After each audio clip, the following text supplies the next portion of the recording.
8 degrees on this last day of September. Joining us along the sideline, Evan Washburn. Evan.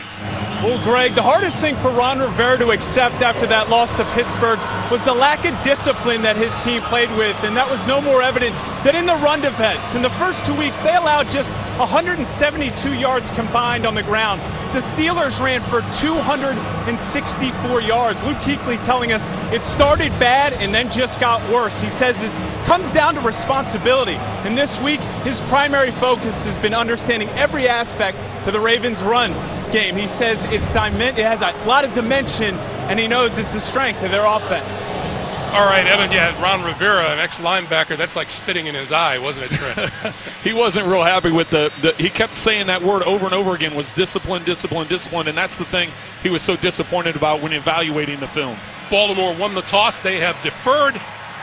Philly Brown and Brendan Burson are deep for the Carolina Panthers, and we are underway.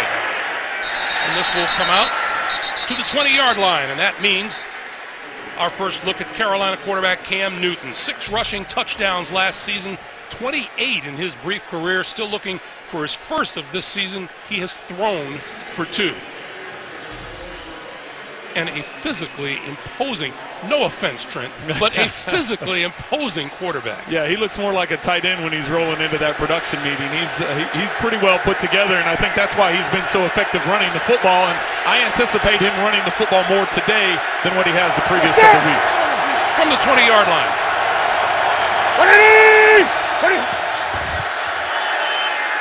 Newton under pressure, got rid of it. Terrell Suggs coming in from the far side, putting the pressure on the Carolina quarterback. Well, Suggs one-on-one coming off the edge there against Byron Bell. He gets to the edge, and really they're trying to set up a tight end screen. You can see he's dumping it off to Olsen. We talked with Terrell Suggs yesterday. We said, you don't have a sack yet. He said, yeah, that's got to change. This is D'Angelo Williams. Left side for a couple. Let's check the offensive line for Carolina. Ryan Khalil at center, the veteran of the group in his 8th year from USC. And D'Angelo Williams in the backfield.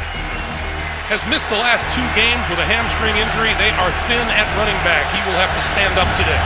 3rd and 6.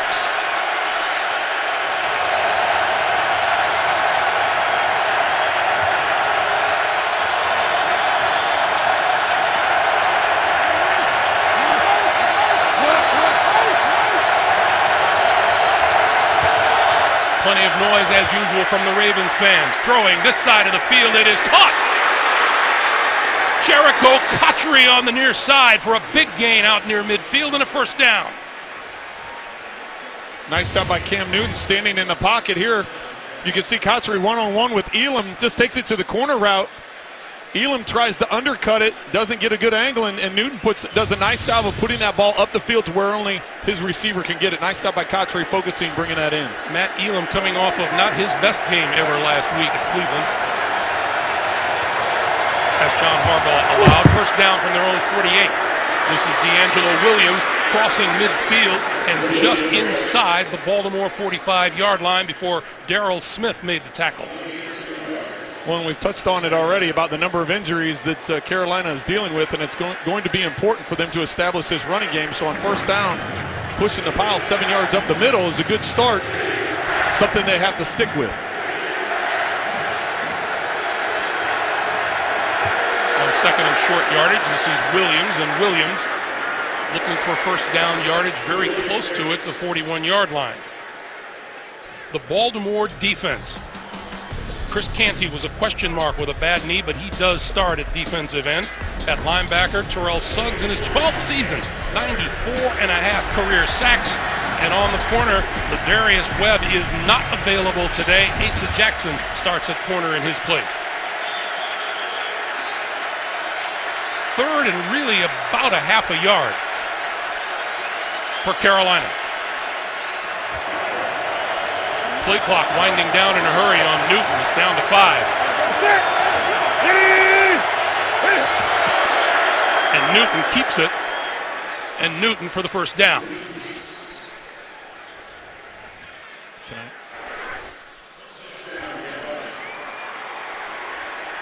And we have late penalty markers flying now. Our referee today is Craig Rolstad.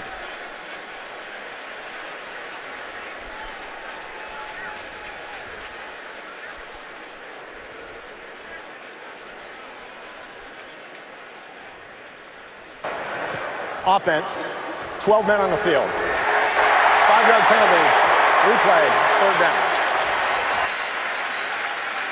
So that will back Carolina up 5, and it'll be 3rd and 6. Well, there was a lot of confusion as that play was getting ready to stop. Kelvin Benjamin came running off the sideline, and it appeared there were some personnel issues, and as you said, Greg, too many guys on the field.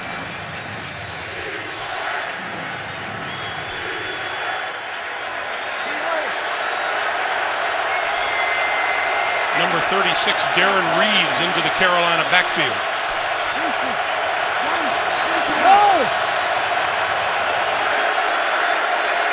Newton standing in, throwing this side. That's complete and out of bounds just inside the 35-yard line is the tight end, Greg Olsen. Leading receiver after 3 weeks of this season for Carolina. That's his 20th catch of the year. Well, if you look at Olsen's numbers throughout his career, he's a very underappreciated tight end. He's put together solid numbers year in and year out. Last year leading Carolina in receptions and as Greg just said, leading the team again this season in catches. New set of downs for Newton and the Panthers. Newton still with the ball and time. Little pop to D'Angelo Williams as markers fly. And he is down at about the 26-yard line. Darrell Smith with the tackle. Let's check the flag.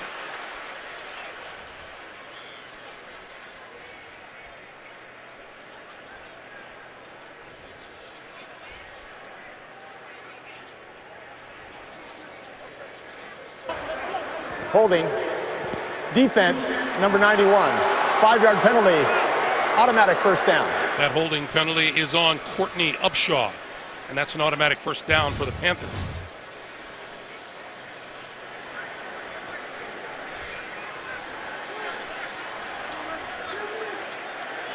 Had a little bit of a quick hold there on Ed Dixon, the former Raven.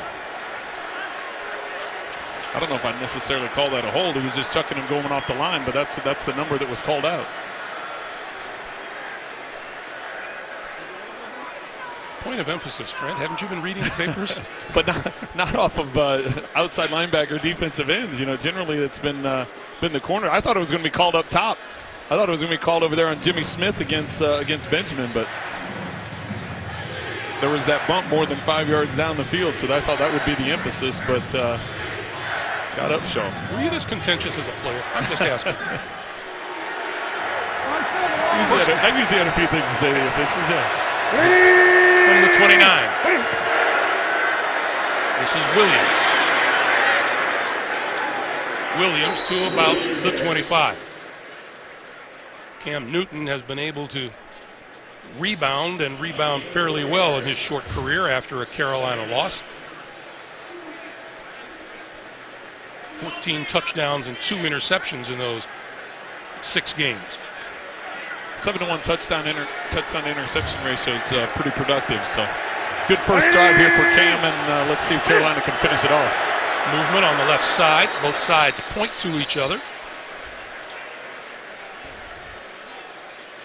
Haloti Ngata and Pernell McPhee jumping from the Baltimore side.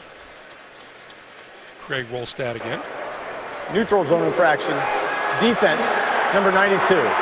5-yard penalty, still second down. So they get Haloti Ngata on the call. Trent, this is not going to be one of those penalty-free games, is it? It's not starting out that way, that's for sure. You look at, both actually coming into this football game, Baltimore's done a great job in not having a lot of penalties. So this is uncharacteristic, especially being right at the beginning of the game here on the first drive. Second and short yardage. D'Angelo Williams, the lone back behind Cam Newton. Williams it is. Second effort gets him the first down. Forward progress is going to be marked at about the 19-yard line, and that should be enough for the first down. Well, they're staying pretty consistent with their run calling. They've had a couple of big chunks in the passing game, but for the most part, they're sticking to it as far as trying to pound this run. D'Angelo does a nice job of spinning off that pile, and as you said, Greg, appears to be close to the first down, or appears to have the first down. Well, appearances being deceiving, Craig Rolstad is going to call for the measurement.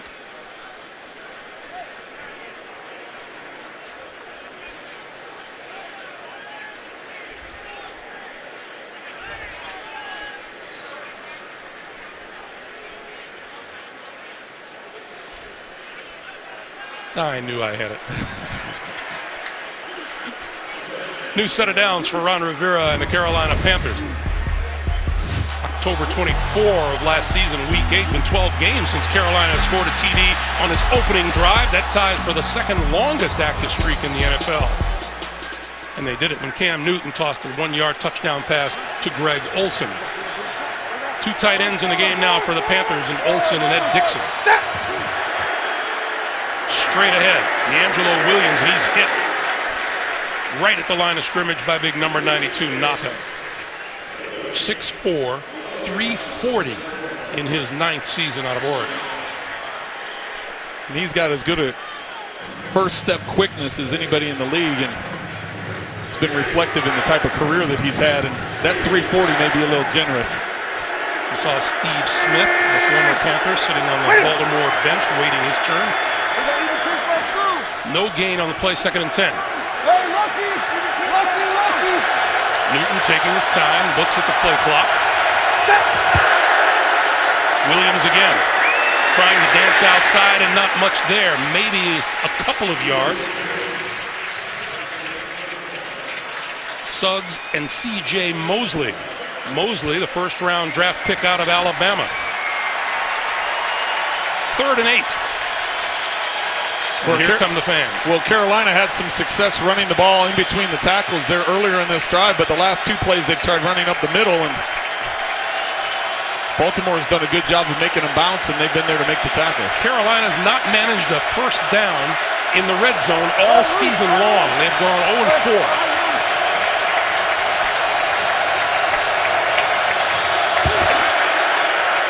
Newton, sideline, complete. Penalty marker is thrown. Kelvin Benjamin, the big rookie wide receiver. And the penalty looks like it's on him.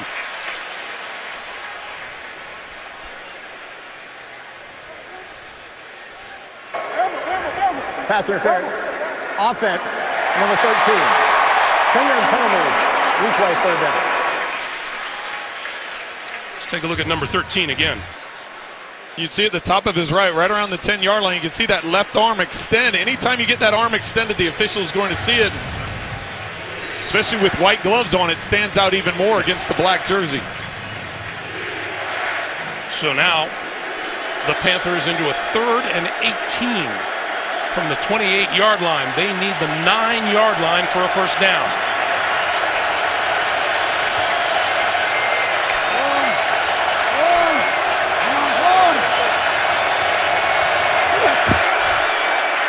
Newton under pressure, and he goes down.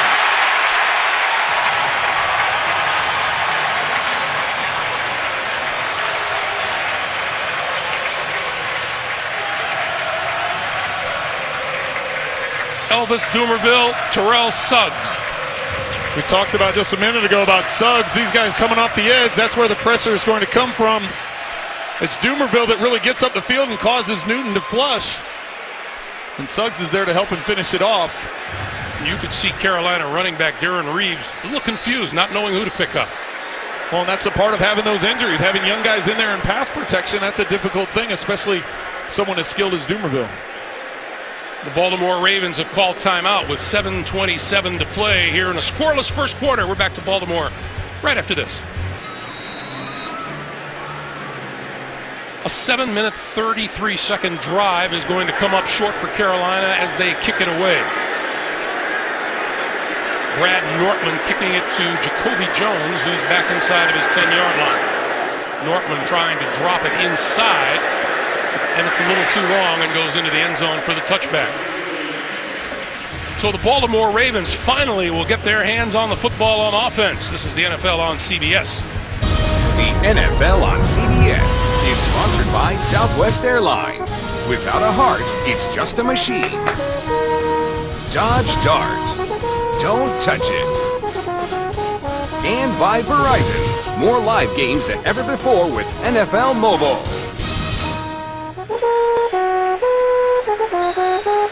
man's name is Japheth Clark. And out on the harbor, he's serenading JB and the guys back in the studio. Joe Flacco on the move, throwing, and that's complete on the far side of the field. Steve Smith with a big gain for a first down. 17-yard pickup. Well, that's a way to get Steve Smith involved right away on a quick little boot, get him to the sideline, and it was interesting to see as this tackle's made over on the Carolina sideline. I wanted to see if he was going to jump up. He didn't look at anybody. He didn't say anything. Of course, he jumped up and did his traditional first down sign, but I was wondering if he was going to jaw a little bit, and he held himself. Flacco to throw again. Coming out this side is Justin Forsett out of the backfield. Across the 45 and out of bounds.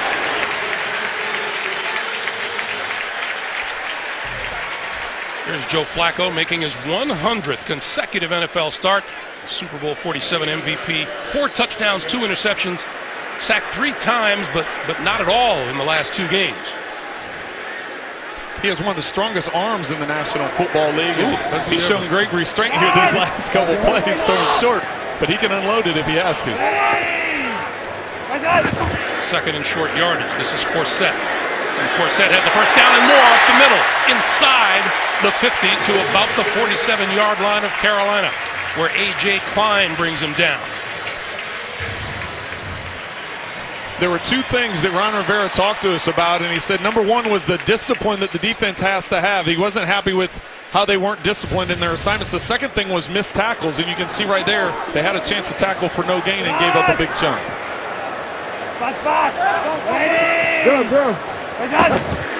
Flacco on first down, play fake, all by himself, rolling, throwing to the far side of the field, complete inside the 45 to Marlon Brown, and hit hard by Antoine Cason. Baltimore's front line minus veteran left tackle Eugene Monroe out with knee surgery. Rookie free agent James Hurst gets that call. And of course, all eyes on number 89, Steve Smith, who spent the first 13 years of his career in Carolina, now in his first here in Baltimore. And as you said, Trent, it'll be interesting to see what the Ravens do to help protect the left tackle, the young left tackle, Hurst. That is Lorenzo Taliaferro on the carry. Carolina's 4-3 defense. Wes Horton starts at defensive end where Greg Hardy used to be. A hip injury had Thomas Davis in doubt for today. He is down, and Chase Blackburn starts for him. And in the secondary, number 20, Antoine Cason at cornerback. We'll see how he does when matched up on Steve Smith. 3rd and 4.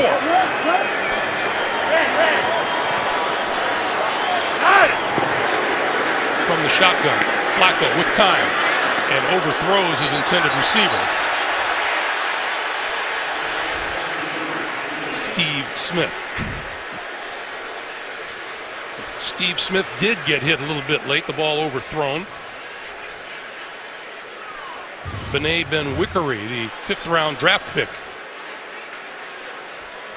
Well, you can understand from a defensive back standpoint, you're not watching the ball. At least there, you see the ball coming out on the route, and so Steve Smith is a little upset about that. But you can understand he's not watching the football. Philly Brown is deep at the 10-yard line for the upcoming kick from Sam Cook.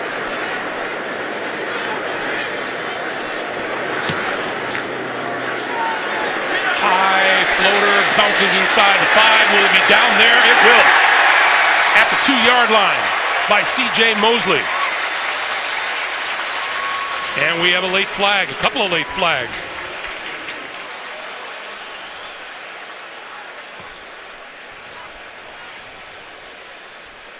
And a couple of the Panthers are indicating this is going to go against Baltimore. Well, Dwan Edwards is missing his helmet after that play ended.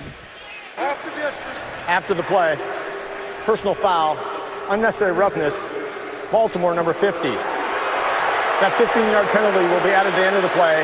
First down, Carolina.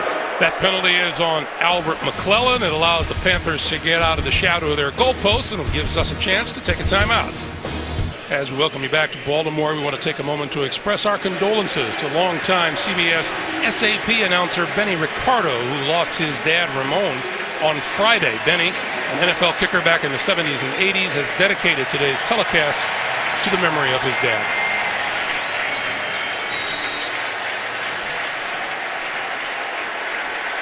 Baltimore, with 12 penalties over the first 3 games, tied for the fewest in the NFL, has committed 3 today. And Carolina begins from its own 17-yard line. This is D'Angelo Williams off the left side for a couple. We'll go back to the penalty on the previous play. Here's where they're tangled up, and Albert McClellan, you can see he grabs the back of Edwards' helmet and just rips it off. Now, instead of Carolina being pinned at their 2-yard line, that penalty gave him first down at the 17-yard line. So that's a drastic penalty on his part. Newton and the Panthers, 2nd and 8 at the 19. We'll give it to Williams, and D'Angelo Williams across the 20 to about the 23-yard line. Let's get our first update from New York. JP. Ending, striking first.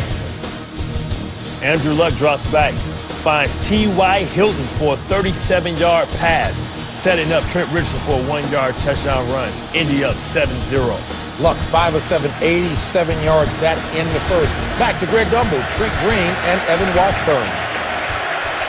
All right, guys, thank you. 3rd and 4. Once again, a noisy Baltimore crowd.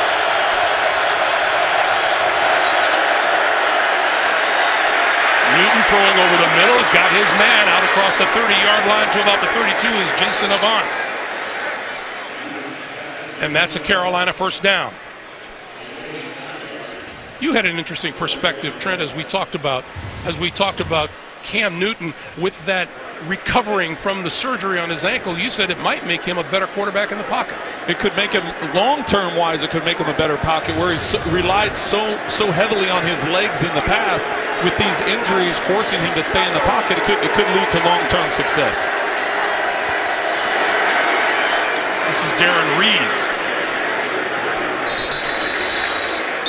Out to about the 35 for a pickup of 3 before he was pushed back. Haloti Ngata on yet another stop, this 5-time Pro Bowler.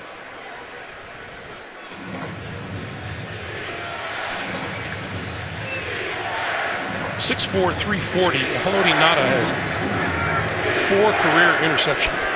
He's the only one with a pick so far this year for Baltimore, so he's a heck of an athlete. Short drop, too high for Benjamin. And it'll be 3rd down.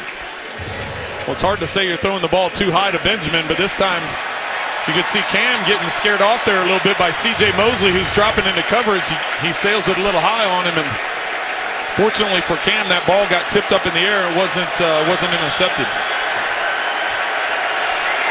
When Kelvin Benjamin left our meeting room last night, I asked you if you've ever had the chance to throw to a receiver that big. And I said the guy sitting in the studio, but Tony Gonzalez about as big as I had. That's right. 3rd and 7. Cam Newton wants the ball in a hurry, gets it, handed off to Reeves. Reeves up the middle to about the 40-yard line. It'll be about 2 yards short of a first down. Canty and Mosley with the tackle, and the punting unit will come on. Well, in that series, Carolina, you could see, was changing up tempo, getting to the line of scrimmage and trying to snap the ball quickly. And that's something when you have a big defensive line like Baltimore and they're wearing the black jerseys on a sunny day. This could be something we have to keep an eye on throughout the rest of the game, just to see how they're able to stay in shape and catch their breath. Jacoby Jones with 9 career returns for a touchdown. 5 on kickoffs, 4 on punts.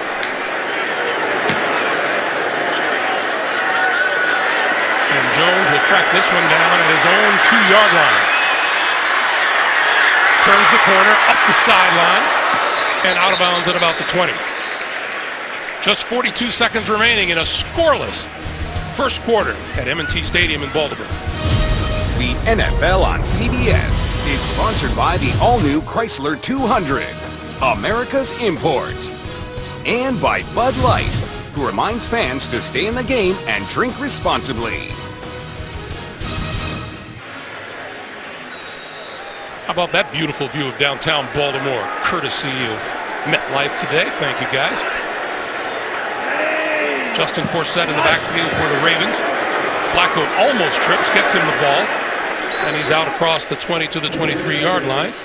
A reminder, you can follow all of today's football action on the go. Download the award-winning CBS Sports app now for instant scores, breaking news, video, and more, all on your phone.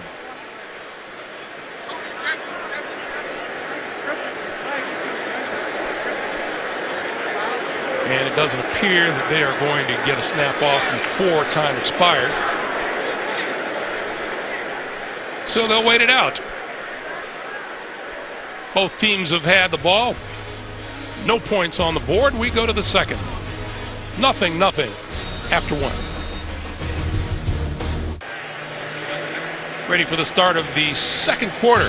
Monday on CBS, NCIS Los Angeles moves to its new night and time. Don't miss LL Cool J and Chris O'Donnell in the season premiere Monday night at 10, 9 Central, only CBS. Flacco and the Ravens start 2nd and 7, and Flacco to throw. Near sideline. That is grabbed by Steve Smith Sr. and out across the 30 for a first down. Baltimore's doing a good job of controlling the football. Everything coming out of Joe Flacco's hands has been quick throws. He's had a couple of bootlegs. He's had a couple of quick hitch throws like that, an out route earlier, trying to take some of that pressure off of the young tackle, Hurst. Let him get comfortable. This is Justin Forsett, and Forsett breaking free across the 35 out to about the 37-yard line. Let's go green, shall we? Well, going back to last week, Carolina with their defense, it's about discipline, gap discipline for their defense. And right here, as good of a player as Luke Kuechly is, he gets out of position. He over-pursues and gets into the wrong gap. Le'Veon Bell gets the cutback, and that's what Ron Rivera was talking about, maintaining that gap discipline, but also securing the tackle when you have a chance. This is Lorenzo Taliaferro, the 4th-round pick out of Coastal Carolina.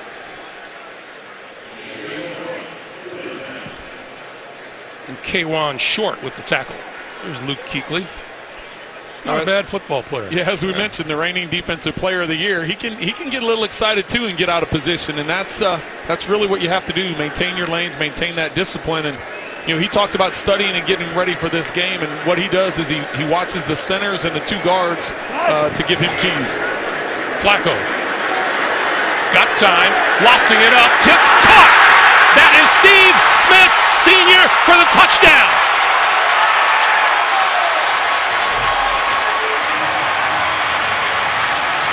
Owen Daniels tipped it, and number 89 was there. 61 yards.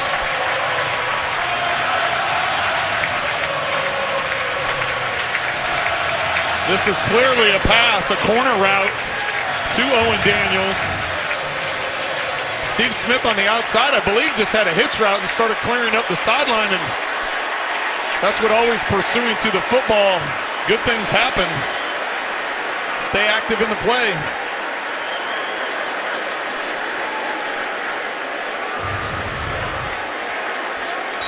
75 total touchdowns in a Carolina uniform. That is his 2nd for Baltimore. Graham Gano for the extra point.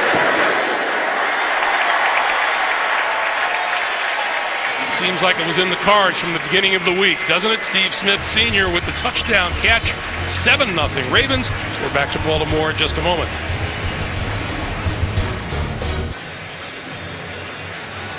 Number 89 wasn't the happiest guy in the world when Carolina cut him. He all week long was saying it was going to be nothing but blood and guts out here.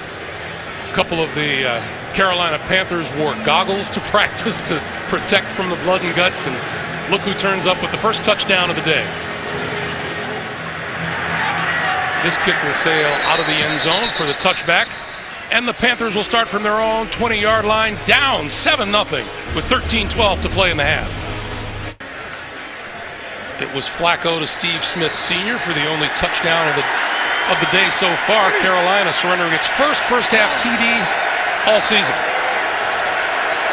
from the 20-yard line. This This is D'Angelo Williams for a couple. Let's go back to the touchdown that Trent, you say, really shouldn't have happened. Well, Steve Smith's on an out route here, and Owen Daniels is on a corner route, and this is a layered thing. And what Steve Smith does, he gets to the sideline, he breaks it off and converts it up the sideline. And what happens is we showed him talking to Joe Flacco, and he's over there saying, well, what happened was, because there's lots of times this happens, and the defensive back gets a big hit or gets an interception, and you're not supposed to be there. So this works out in Baltimore's favor, and Steve Smith is in the right spot. But you can see when we came back from commercial, he's talking to Flacco, and Flacco's like, hey, that worked out great, but you can't just convert routes on your own. This time, worked out great this time. 2nd and 8. Newton throwing far side of the field. That is complete and dropped. Picked up by the Ravens. Picked up by Courtney Upshaw, and let's see if it stands as a reception.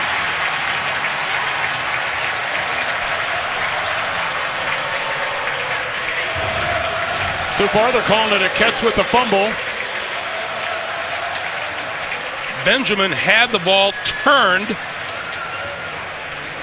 but really didn't take a step. So he goes to make a step. What I want to see, though, is that other angle where the ball, I don't know if the ball was secure. As he's bringing it down to his stomach, it almost looked like there was a little bit of movement with the ball. So if this ultimately, from a replay standpoint, if there's any sort of movement with that ball before it's punched out, and that's ultimately what they're calling it a. They are calling that an incomplete pass. So they must have decided that Benjamin didn't have security of that ball before he made the move. So Craig Rolstad coming over to this side of the field. John Harbaugh with red challenge flag onto the turf.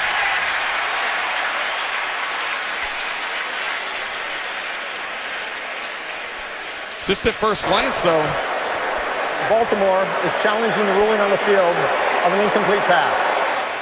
That was my initial gut, is that he didn't have the ball secure before it came out. Craig Rolstad will go under the hood. We'll take a break and come right back. The NFL on CBS is sponsored by the all-new 2015 Acura TLX. It's that kind of thrill. T-Mobile. And by Geico. 15 minutes could save you 15% or more on car insurance. Back in Baltimore, Craig Rolstad on the field has made his decision. The ruling on the field stands. It is an incomplete pass.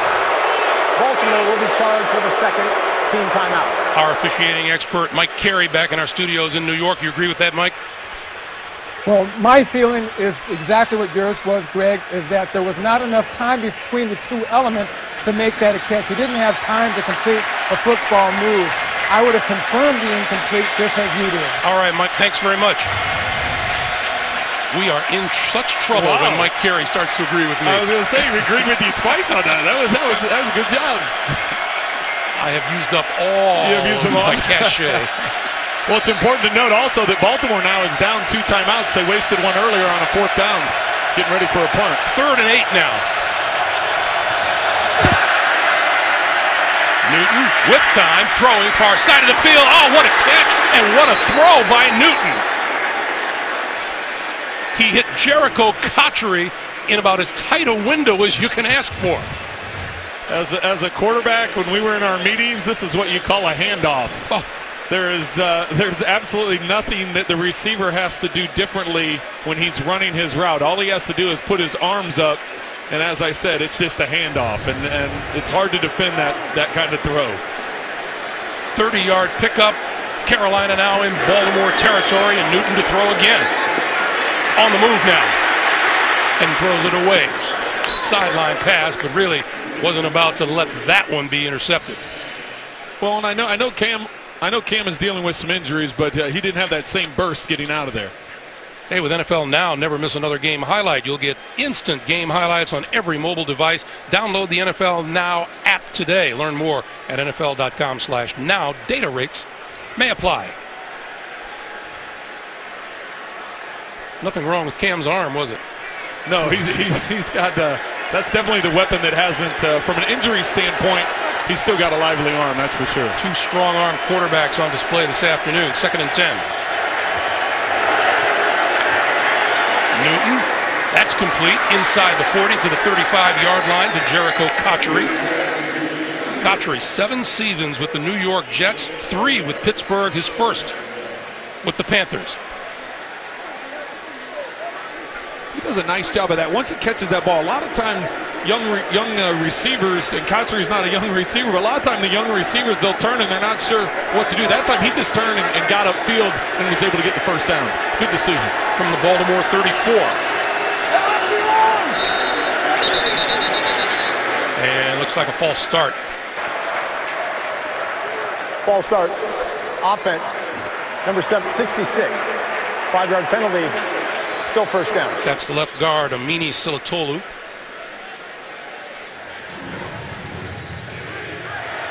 So it'll be 1st and 15.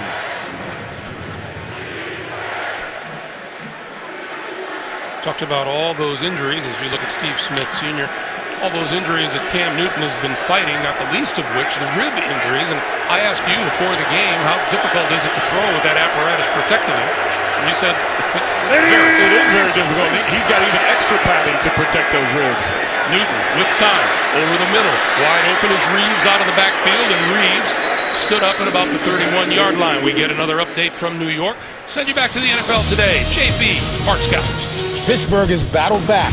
Yes, Roethlisberger finds Antonio Brown for the 11-yard touchdown, erasing a 10-point deficit. We're now all knotted up, 10-10. Greg Gumbel normally doesn't like nicknames. Stay up. Greg Gumbel normally doesn't like nicknames, but back to the G&G boys. Oh, thank you, JB.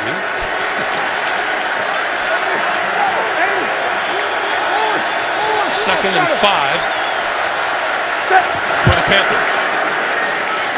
D'Angelo Williams trying to turn the corner left side. He does inside the 25 and out of bounds. And is limping just a bit on the sideline. This is D'Angelo Williams, who has been suffering a hamstring injury lately. This one looks a little more. That looks more like an ankle when you have a defender, especially with him running away, and the defender falls on the back of his legs and really had a chance to tackle him from behind. And as that body weight falls on the back of your legs, that's what.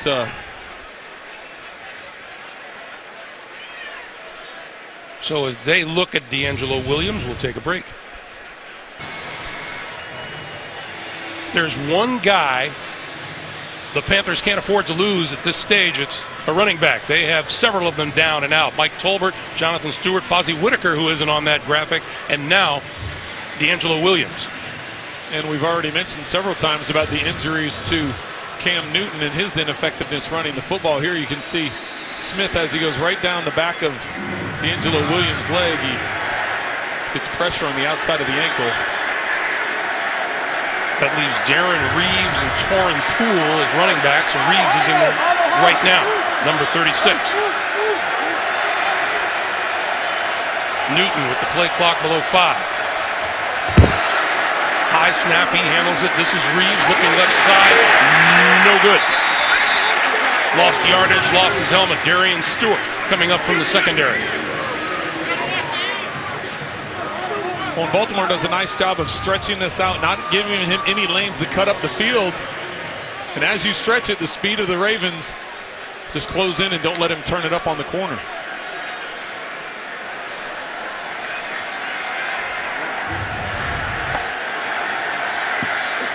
So the line of scrimmage, the 28-yard line, and Newton looking at 2nd and 14, 9 minutes to play.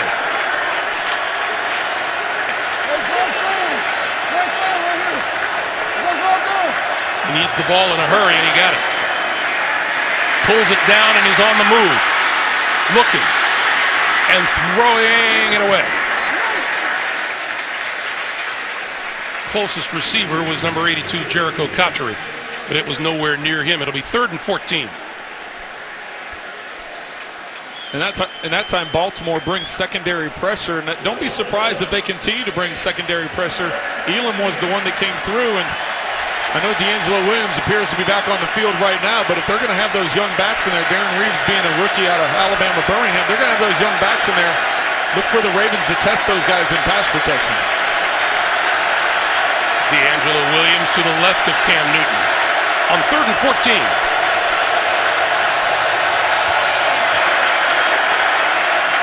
Newton getting time, going down. Wide open is Benjamin for the touchdown.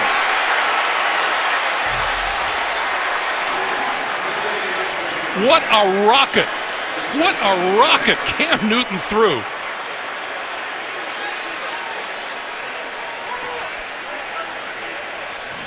We talked about arm strength between Flacco and Newton, and there he exhibits incredible arm strength.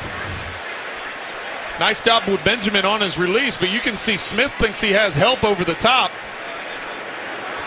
Darian Stewart, it's a cover 2 safety. There is no threat down the middle of the field. As a safety, you have to know that Benjamin is on the outside. You have to get over there and give help over the top for Jimmy Smith. Graham Gano for the tie. And it's good. 8 minutes, 35 seconds to play here in the first half. Cam Newton to Kelvin Benjamin ties it at 7. The NFL on CBS is sponsored by the Home Depot. More saving, more doing. That's the power of the Home Depot. And by Chick-fil-A. We didn't invent the chicken, just the chicken sandwich.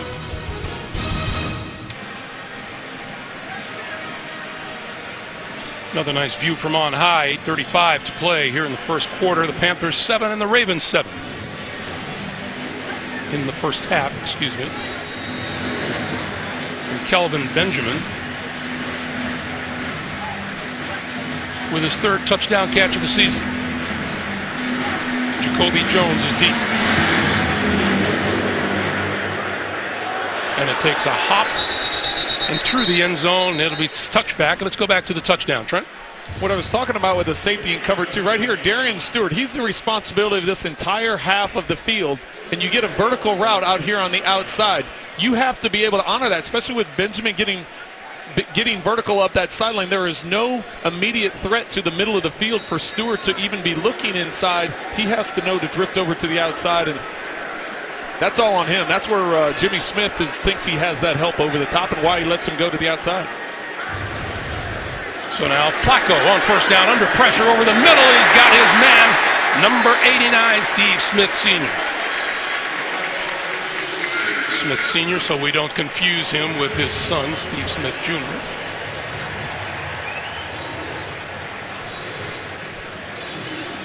Thought it was interesting talking to him yesterday that he thought he was pretty close to maybe hanging it up as a career when he left the Carolina Panthers. Yeah, he said he's been re-energized getting here to Baltimore and learning a new offense. Feels like a rookie again, and is excited to be on this team.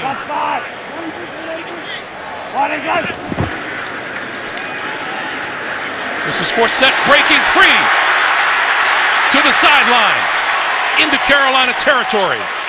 Forced out of bounds by Josh Norman.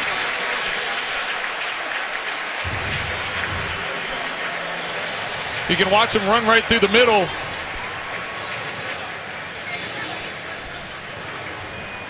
You can see Kuechly there. He's trying to get some pressure, and you can see everybody maintain their gap discipline. We talked about that beforehand, but Forsett's able to just find a gap and leak to the outside. And that was a problem for Carolina a week ago in Pittsburgh. Flacco with the ball. Flips it out here to the near side. Owen Daniels with blocking. Inside the 30. They'll mark him down at the 30-yard line, but that'll be good enough for another first down.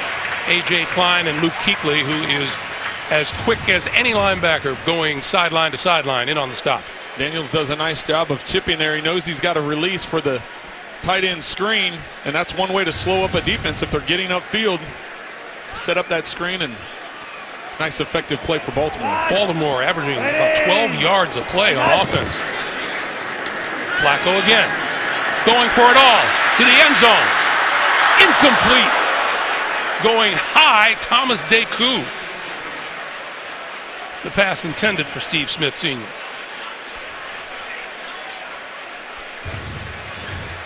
When Deku comes from the other side of the field, Joe just leaves that ball. He hangs it up a little bit too much. It's got to be a little bit more of a firm throw. Deku's lucky he doesn't get hurt the way he landed.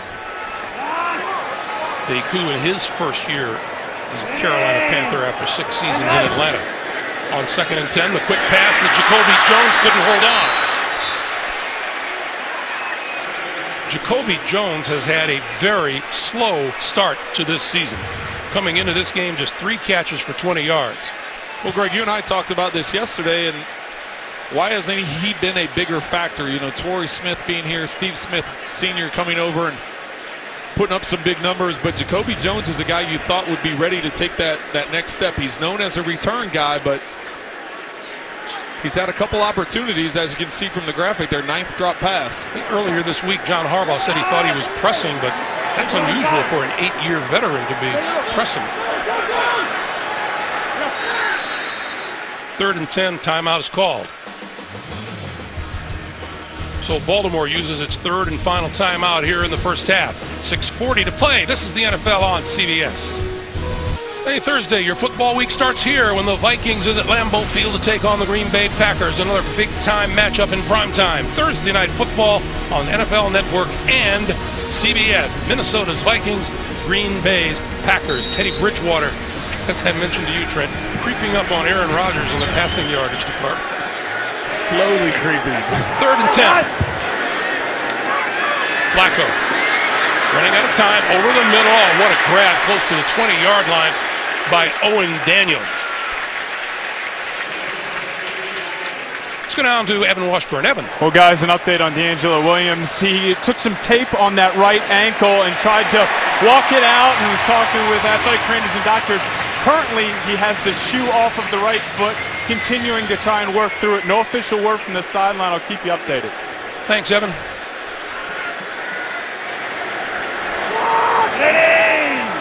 First down at the 20-yard line. This is Forsett. Forsett still on his feet, inside the 15, fighting his way to the 11-yard line. Deku up from the secondary to make the stop. Justin Forsett, the 7th year back out of California, and teammate with Thomas Deku at Cal from 04 to 07. It's kind of like a little reintroduction. Nice job by Forsett finding that crease, and give credit to Juszczyk coming up there, the fullback coming up and making contact with Kuechly right in the middle of the field, giving Forsett that lane. On 2nd and 1, Forsett gets the first down and more to the 5, to the end zone, touchdown!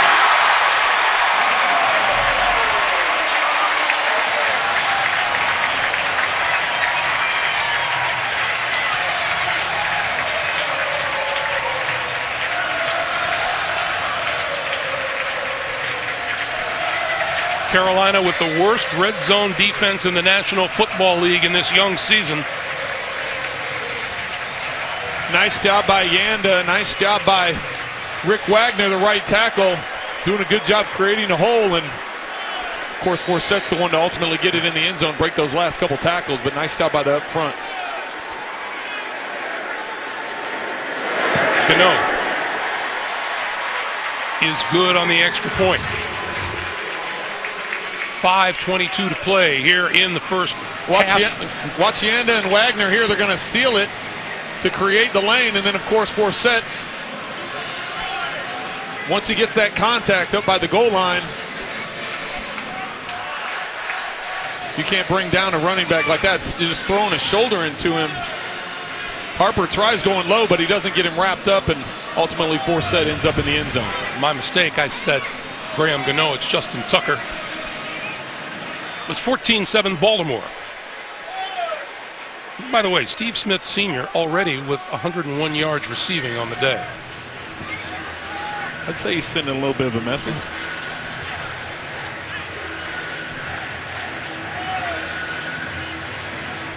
But I will have to defend Carolina a little bit. You look at what they've done. They've revamped their receiving core. They go out, they get Cotchery, they get Avant, they draft Benjamin.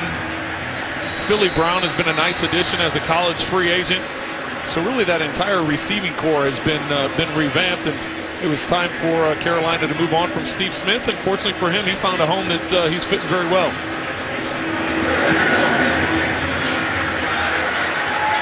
This one will not be returned, and so the Panthers will start from their own 20-yard line. Let's talk about number 89 and his day so far, Trent. They've utilized him a couple of different ways. Short underneath here, they just try getting the ball quickly. First play of the game for the Ravens. Does a nice job turning the ball up the field, and he's always had such a nice low center of gravity, been able to keep his feet. This one he's out of position. The long touchdown, he's out of position, but he does a nice job of catching that tip ball and converting it into a 61-yard touchdown. His 49th career 100-yard receiving game. So Baltimore out of timeouts. Carolina with all three of theirs. Darren Reeves, no gain.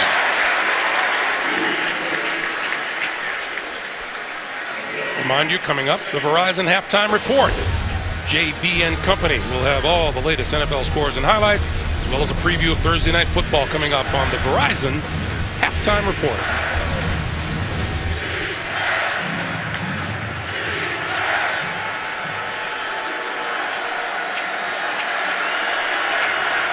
Second and 10, D'Angelo Williams not back on the field. Darren Reeves in the backfield alongside Cam Newton. Newton throwing this side off the hands of the intended receiver, Greg Olsen, and it'll be 3rd and 10. Well, that time, nice coverage by Darian Stewart. He has Olsen one-on-one. Coming down from that safety position, matched up on the tight end, and Ravens only bringing 4 in pressure. Effective closing that gap, closing that pocket on Cam Newton, only bringing the 4 guys. See D'Angelo Williams now at least with that shoe back on, but not back onto the field. 3rd and 10. Cam Newton 5 for 5 on 3rd downs to this point. Tried to set up the screen, went through a couple of Ravens' hands and falls incomplete. Nice job by Matt Elam, recognizing the screen, and there's nowhere for Cam to go with that ball other than throwing it away.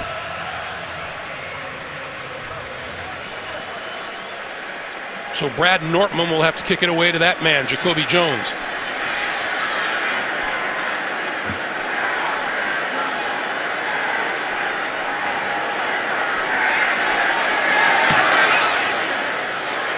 High kick, fair catch called for and made by Jones at his own 31-yard line. So that's where Flacco and company will start with about 4.5 to play. And a reminder, Saturday here on CBS, the best game from the best conference gives you a top 10 showdown. Ole Miss looking to end its 10-game losing streak against Alabama. It all begins with Inside College Football, and college football today at 2:30 Eastern Time. Well, they're back to work on the right foot of D'Angelo Williams.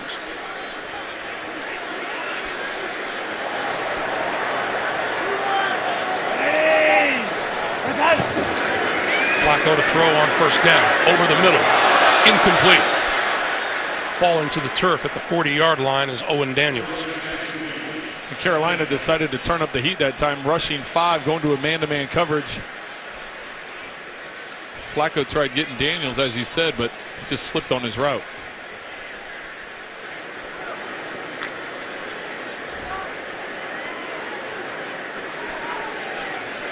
Carolina long on time of possession, short on the scoreboard. This is Forsett.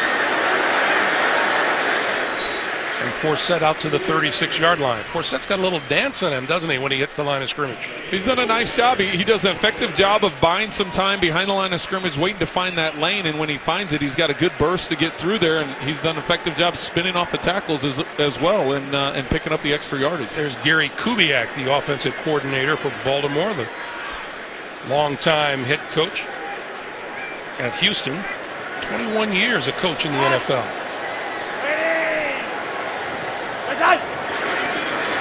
Flacco needs 6 yards for a 1st down throwing, and he's got his man to midfield. Marlon Brown, 1st down, Baltimore.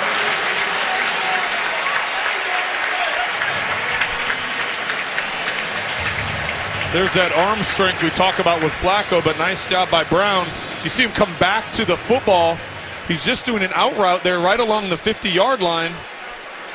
Flacco puts it in position to where he can get it, but nice recognition by Brown to come back to the football and not allow the defensive back to undercut it and knock it away.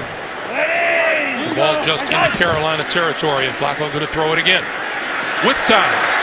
This side of the field incomplete.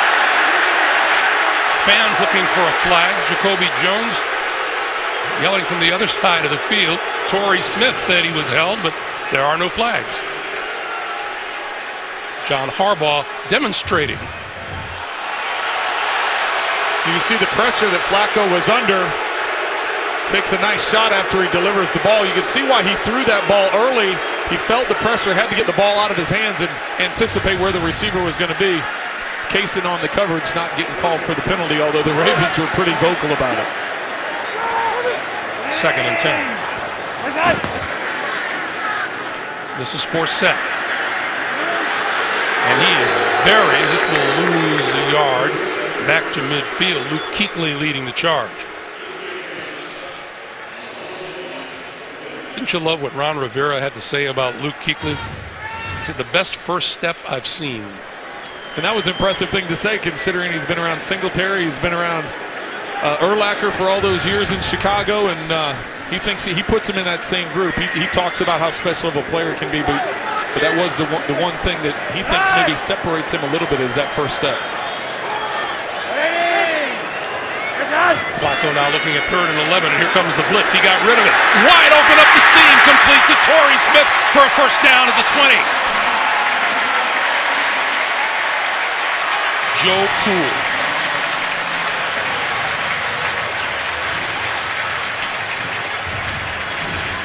And that was one of the things, you talk about Joe Cool, that was one of the things that Kuechly talked about. He said, you know, you really can't fluster him. He doesn't get affected by it. He's like an Eli Manning. He just stays calm. Takes us to the 2-minute warning. 2 minutes to play in the first half here in Baltimore. And the Ravens knocking on the door once again. Carolina's defense performed pretty good in the first half until today.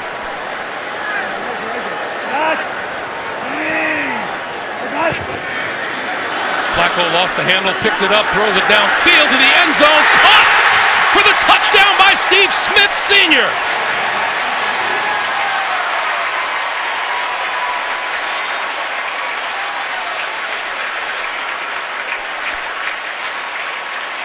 Well, that play was messed up from the beginning. It finished the right way for Baltimore, but Crockett Gilmore, the tight end's trying to run out on the field. He gets all the way out to the field. And pass interference, defense, number 23. That penalty is declined. The result of the play is a touchdown.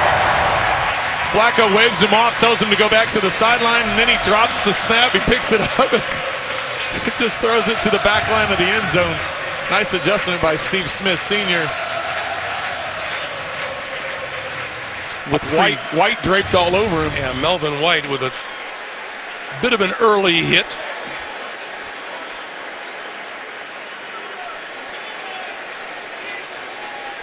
Now you know why they call him Joe Cool. I mean, the fact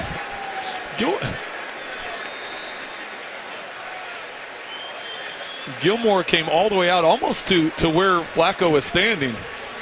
They're taking a look to see if that is a legitimate catch. Let's see the ball when Steve Smith hits the ground. I don't think it ever touches the ground. I think he maintains control of the ball. I think he keeps his arm and his hand underneath the ball.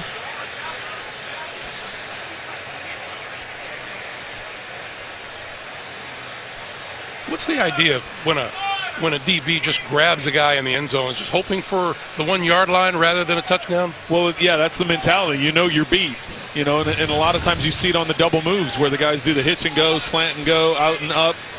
If you're beat badly, you might as well take the penalty and not give up the 6.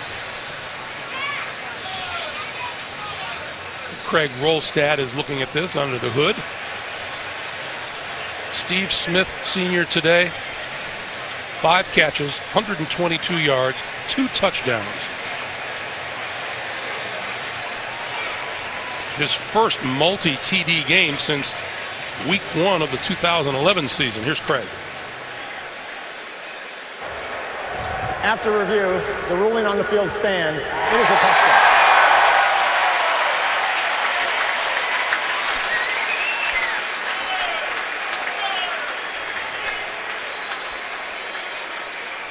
89 wanted to make a statement. We just didn't know how big a statement he'd make in the first half alone. Yeah, he's definitely sending a message, and you know, this is what he's been doing all season for the Ravens. Though he's been coming up with big plays all season long, and that's why he's re-energized. Justin Tucker's extra point makes it 14 points for the Ravens in the last 3.5 minutes. Well, even with all the chaos going on around this play, Joe Flacco recognizes that the safety's in the middle of the field, and so after he drops the snap, he keeps his composure. He knows where he's going with the football. It's just a matter of getting it out before the rush collapses around him. And nice job by Steve Smith Sr. getting leverage, getting to the outside. And then you see how he stacks the defensive back?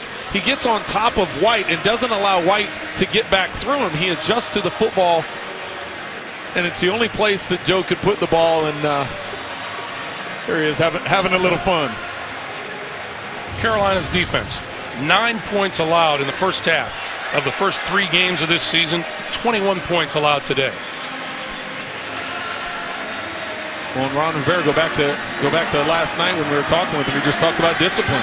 It's about guys, the discipline of the defense, and that's what they had those first couple weeks of the season. And he said it's been lacking, especially the second half last week against Pittsburgh, and then of course transferred over to the first half here in Baltimore. Baltimore 21, Carolina 7.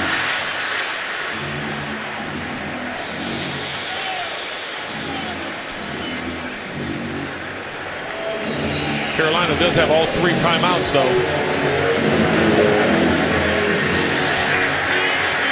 This kick will not be returned, and once again the Panthers will start from their own 20-yard line. A reminder for you, tomorrow, don't miss the new show critics are calling fast, funny, and above all, exciting. Catch the new hit drama Scorpion tomorrow at 9, 8 Central after The Big Bang Theory only. CBS.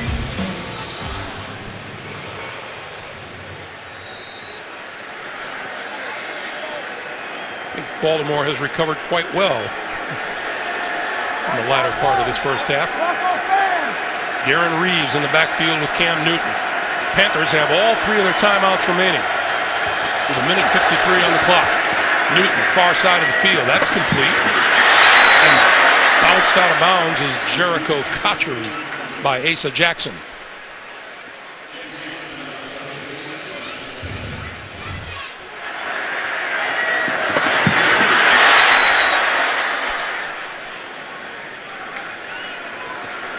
So you've gotten a good hit in when you knock a guy out of bounds and you remain on your feet.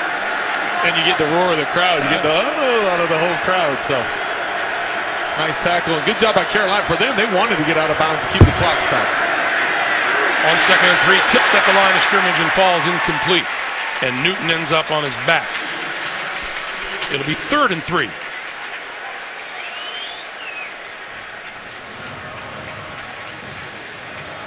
D'Angelo Williams, a spectator still from the sideline. Keep an eye on right there. He's going to be able to get up and get a hand there. Mosley.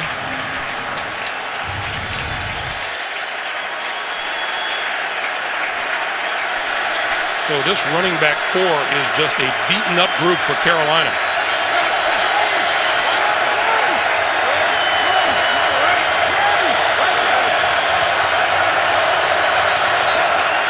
And another false start.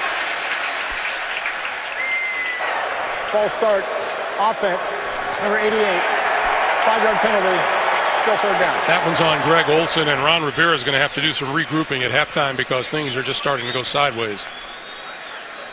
Yeah, and that just comes down to concentration and focus right there. And I know Suggs gave him a little bit of a flinch, but not enough to make Olson move. And I know I just got through talking about the timeouts that Carolina has left, but they need to get a first down. Otherwise, Baltimore is going to get another crack at this before the half.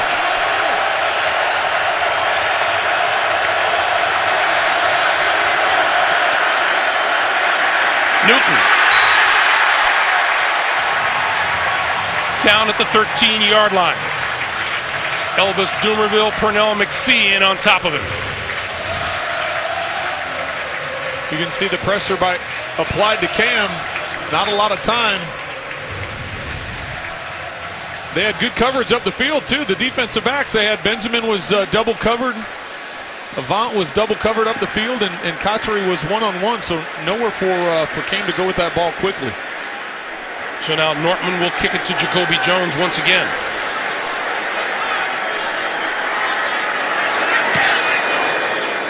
High, and a fair catch called for and made at the 36-yard line. Once again, a reminder, the Verizon Halftime Report coming your way from New York. JB and company will have scores and highlights and a preview of Thursday Night Football coming up on the Verizon Halftime Report. So the Ravens have no timeouts remaining, 57 seconds on the clock, but everything seems to be going just right for Joe Flacco and company. Would you expect a few shots at the end zone?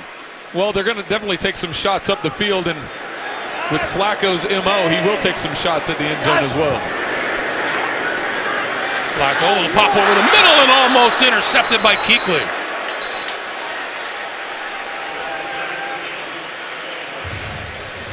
Now that would have changed momentum a little bit. Right there, Flacco and Daniels aren't on the same page. Flacco thinks he's going to sit down. Daniels decides to cut inside. Kuechly's able to come up with this. There is nobody for 40 yards on the way to the end zone. Very fortunate for Joe Flacco. 2nd and 10. Last 3 possessions, Ravens have ended up in the end zone. 2 80-yard drives and 1 good for 68. Flacco throwing and threw that one into the dirt in front of Justin Forsett. It'll be 3rd and 10, 48 on the clock.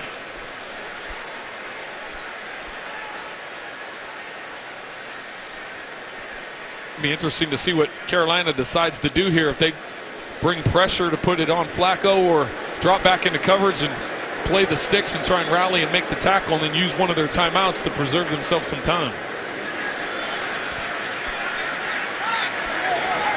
Feeling we just saw John Harbaugh and Gary Kubiak discussing this call.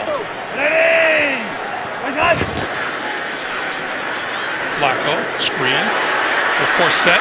Forsett with a first down to midfield to about the 46-yard line. Clock continues to move and the Ravens can't stop it.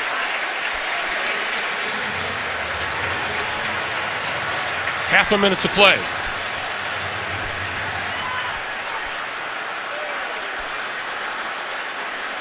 They really need to pick up about another 10 yards or so for Justin Tucker to feel comfortable.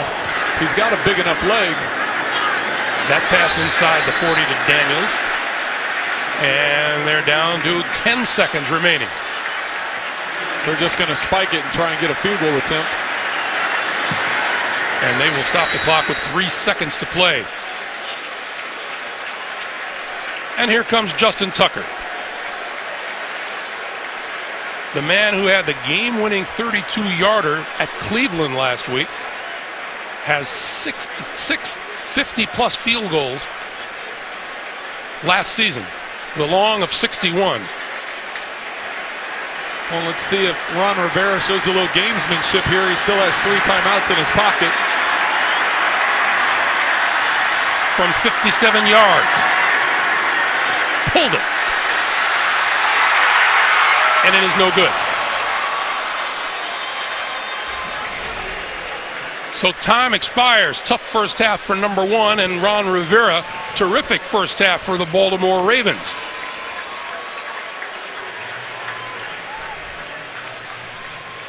The Ravens leave the field with a 21-7 lead, and things just began to go right. You got the feeling that Joe Flacco will have more of an understanding and more of a rhythm as things started to unfold in the first half. That's the end of the first half. The Ravens 21 and the Panthers 7.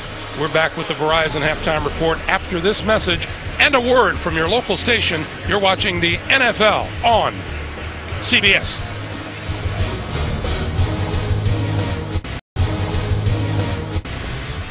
It has been a Baltimore first half. And Ron Rivera, the head coach of Carolina, talking about having to make some adjustments after last week's defensive effort. The adjustments haven't worked, at least so far. Meanwhile, for Steve Smith Sr., it has been an outstanding day. The ex-Carolina Panther scoring 2 touchdowns. And let's take a look at the DirecTV Ultimate Picture Cam. It was Joe Flacco throwing for Owen Daniels and tipped to Steve Smith Sr. Sometimes that's being fortunate as a receiver. He was definitely in the wrong place. When you see the route he was supposed to run, he turned it up the sideline, and after Owen Daniels tipped it, of course, he got 6 out of it. Greg Gumbel along with Trent Green, and I mentioned to you just before we came back on the air, Ron Rivera is going to have to find something else to adjust now, because obviously there were some problems in the first half defensively. Well, there were problems, and it's stopping the run, and that's what Baltimore wants to do. They want to establish the run and get the big plays up the field off of the play action, and Ron Rivera is going to have to address that. They had trouble with that last week against Pittsburgh, and they're having trouble again today. Baltimore averaging over 6 yards per carry. Meanwhile, you could tell Joe Flacco was getting really, really comfortable in the offense. Anytime you fumble a snap and still chuck it up there for a touchdown, things are going well for you. Yeah, things are going your way when the ball gets tipped by your tight end, that becomes a touchdown. You fumble the snap, and that becomes a touchdown. So definitely things are going the way for Baltimore right now, and Carolina has to do something to get that momentum changed. Baltimore gets the ball here first in the second half through the end zone for the touchback out to the 20-yard line, and we check in with Evan downstairs. Evan. Calm and detailed in what the adjustments he needs to see out of his defense are. He mentioned it's not exactly similar to what happened in Pittsburgh against the run, but he doesn't like that his guys are getting caught up in the gaps and they're cutting back on him the entire first half. And he mentioned with the big plays, you just have to stay disciplined with Steve Smith. And as for John Harbaugh, I talked to him quickly. He said they just want to continue to run the ball. That's what he's most pleased with. Thanks, Evan. And they will start off with the run right here. Justin Forsett, who did a terrific job in the first half, 61 yards on the carry in the first half, and he adds 4 more here to make it 2nd and 6. Well, that's smart. I mean, that's if you look at what Baltimore's been able to do, their 3 scoring drives really haven't taken up a lot of time. So establishing that run in the second half, continue the success they had with it in the first half, also keeps the ball away from Cam Newton in that offense.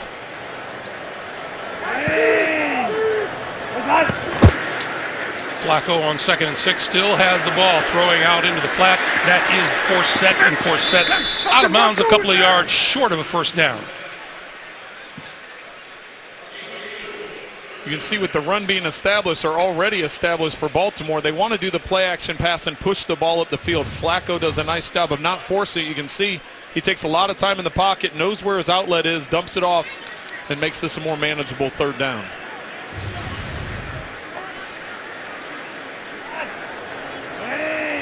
Forsett behind Flacco in the backfield. He's going to get the chance for the first down, and he's not going to make it. Pulled down at about the 26-yard line by Dwan Edwards, Baltimore's 2nd-round draft pick back in 2004.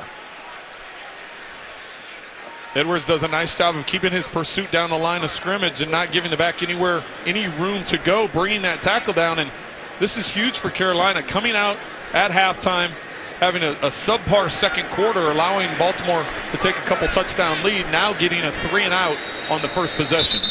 We get a whistle before the snap. Penalty markers downfield. 12 men on the field on the receiving team. That's a 5-yard penalty and a first down.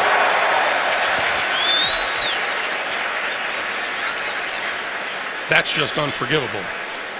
And just as I got through saying that they're going to get off the field here, you can see 4, 5, 6, 7, 8, 9, 10, 11, and then back here is your 12th.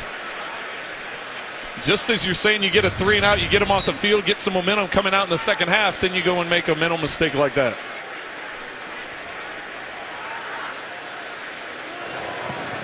And there's just built-in danger when you give an offense like Baltimore's another set of downs for free. Pass out here, tipped and falls incomplete. Wes Horton got a hand on it, and it'll be 2nd and 10. Nice job by Wes Horton here, getting upfield. You can see him coming up the field. He's matched up on the rookie, James Hurst, who's actually done a nice job today in his first action. But Horton gets up and knocks that ball down, and had it been completed, there was a lot of room out there for Steve Smith to work with. Wes Horton playing where Greg Hardy usually would, and of course there's no telling when or if Hardy will return. Juszczyk on the receiving end. Hardy, of course, put on the Commissioner's exempt list a week and a half ago. All started with an altercation with his ex-girlfriend back in mid-May. Convicted of assault in June.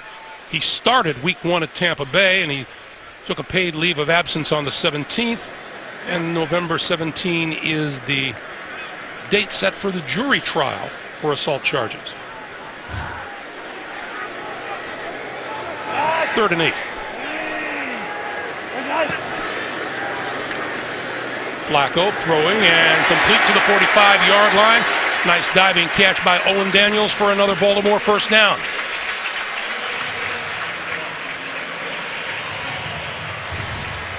Well, that's what Steve Smith has done. He draws the attention of a couple defenders. You'll see to the right side of your screen here, Roman Harper is running to the outside, number 41 there. Roman Harper is running to the outside to try and give help on Steve Smith, leaving that window open for Daniels to sit down after he gets past the first down marker.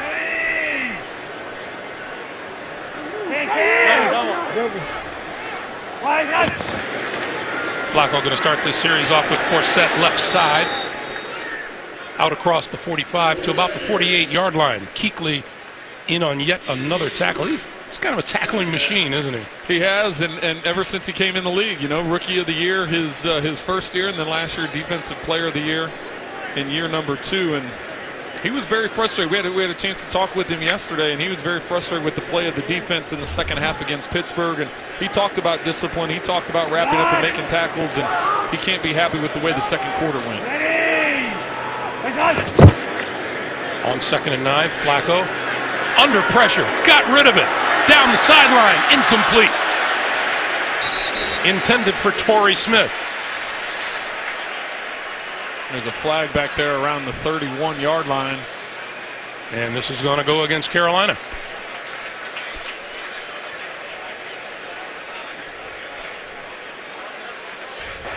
Pass interference. Defense, number 20. The ball will be placed at the spot of the foul. Automatic first down. Kaysen, the cornerback, guilty. Well, and based on how slow of a play action setup it was a double move by Smith on the outside, and Kaysen just gets beaten, so he grabs him. Defensive backs are told, don't give up 6, go ahead and grab him, and that's what he does. This is Taliaferro, and Taliaferro, the rookie out of Coastal Carolina, bulls his way to the 25-yard line. Well, how about the game that Taliaferro had last week? Get an opportunity and put up some nice numbers, and we'll get more of an opportunity today. Kubiak talked about, you know, they anticipate using all these backs, and it was nice to see Taliaferro get an opportunity and have some success, and he'll continue to get opportunities. Flacco giving it to Taliaferro again. In this day and age, don't you need at least 2 that you can count on, Trent? That's what it seems like, and you know, running backs around the league don't want to hear it because it takes away the value of how much a running back is worth. But really, with the way offenses have gone to more of a pass offense, you need to have someone coming out of the backfield that can catch the football. But it's also important to have someone that's a grinder too to pick up those tough yards. 3rd and 3. Flacco going to throw for it. Going to lob to the end zone. Caught by Torrey Smith for the touchdown.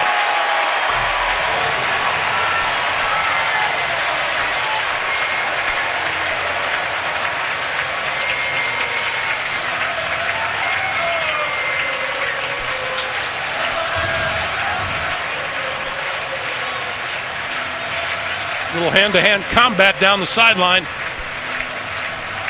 Well, and that's what I was looking to see. I wanted to see a close-up of that because earlier in this game they called Kelvin Benjamin on a push-off on an out route that he had, and that time there it looked like Smith got away with extending that right arm and getting some separation. I have to give Joe Flacco credit for the accuracy. He threw that football up the field, but as you said, Greg, a little hand-to-hand there at the end of the play. 3rd touchdown pass of the day for Joe Flacco.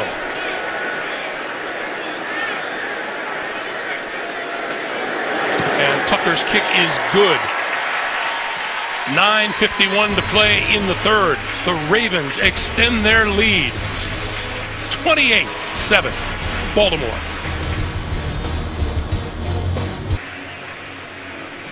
Joe Flacco having himself a day. 11-play, 80-yard drive helped considerably by Carolina Panthers penalties. Well, you consider Carolina had them off the field. They had a 3-and-out to start the drive, and they had 12 men on the field on the punt, giving them new life, and Baltimore took advantage of it. This one returnable. Philly Brown out of the Carolina end zone. And wrapped up before he can get to the 20-yard line by Anthony Levine. Let's go back to the touchdown. We got Steve Smith one-on-one up here and Torrey Smith one-on-one at the bottom. You got 7 guys in the box for Carolina. They're going to bring pressure, leaving man-to-man, a safety in the middle of the field, and basically it's which matchup as a quarterback do you like the best? And obviously Joe Flacco liked the matchup of Torrey Smith on Kaysen.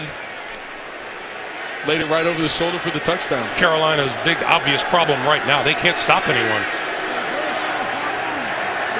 Darren Reeves in the backfield. D'Angelo Williams starts this series on the sideline. And this is Reeves for not very much. Ball whistled down. Let's go down to Evan. Evan. Well, Greg, I can update the D'Angelo Williams injury that occurred at the 10-minute mark of the second quarter. He's out for this game with a right ankle injury. Now this continues to test the depth of this Carolina running back core. It's now Darren Reeves and Torrin Poole's job to get done. Back to you guys. Yeah, you're right, Evan. That is where D'Angelo Williams suffered the injury. Missed the previous 2 games with a hamstring. So no D'Angelo Williams, no Jonathan Stewart, no Fozzie Whitaker, no Mike Tolbert. And a banged-up Cam Newton, who's generally a running threat as well. So not getting any easier for the Carolina Panthers. Time running down on Newton. He needs a snap, and he gets it. The handoff to Reeves straight ahead. And Reeves to about the 20. Haloti Ngata with the stop.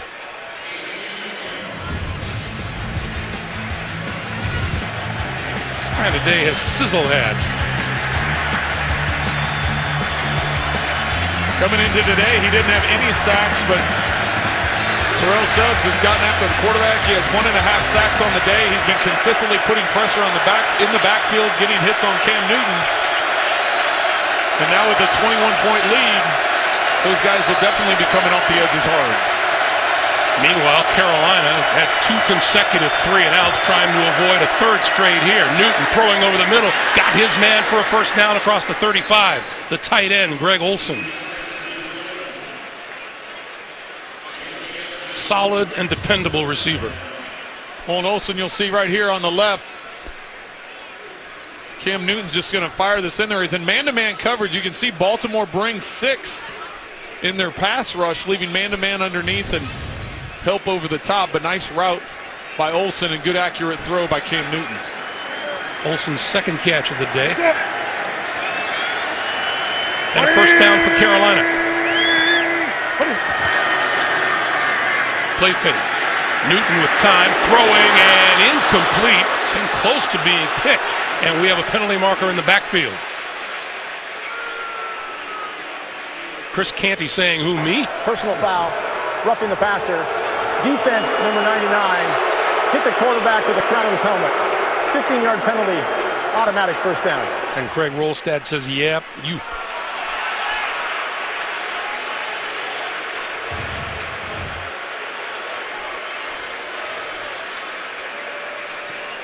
All right, Canty lined up right here. Generally, as a defense, if you know a quarterback is coming beat up a little bit, you're going to try taking some hits on him because it's a mental thing at that point in time for a quarterback. When you know you're sore and you've got, in Cam's case, not only his ankle but his ribs and some other ailments going on, defense is going to try and take advantage of that, generally within the confines of the rules. This is Darren Reeves, and Reeves just inside the 45-yard line. Time for another NFL Today update. Once again, James Brown, Bart Big Scott. money JJ. And earning every penny of it. J.J. Watt, known for the Kende Mutombo impersonation, he decides to keep it this time. The big man rumbles 80 yards for the touchdown pass. Houston up 14-10, getting it done. Greg. In the face. And Evan. J.J. Watt's a fairly decent football player. How about that? A defensive play, and Bart Scott gets excited about it. 2nd and 6. That pass is complete to Benjamin. And Benjamin now to the Baltimore 30 and another first down for Carolina. What a nice big target for any quarterback. Well, in talking to Benjamin last night, he was saying that, you know, that's the advantage he has on defensive backs in the leagues. He understands his size is what his advantage is. What he is trying to get better at is the mental part of it, understanding coverages, understanding route running. And Ricky Prohl, the wide receiver coach for Carolina, has been big help for him. Newton throwing, corner of the end zone. Benjamin, what's the ruling? Talking about it, and incomplete.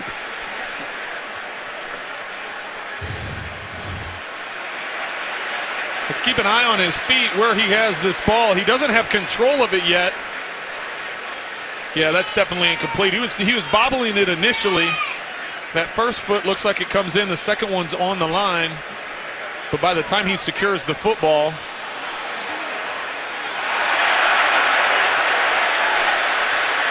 wow. One foot down and the other foot down, but as you said, the bobbling continued.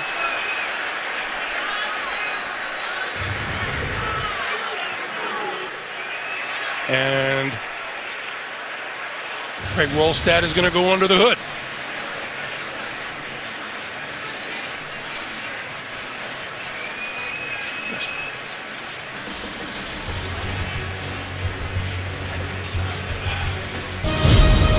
NFL on CBS is sponsored by Southwest Airlines. Without a heart, it's just a machine. The United States Marine Corps. The few, the proud, the Marines. And by Toyota Care. Scheduled maintenance, no cost. Back in Baltimore, we could not hear the referee, but on the field it apparently has been ruled a touchdown.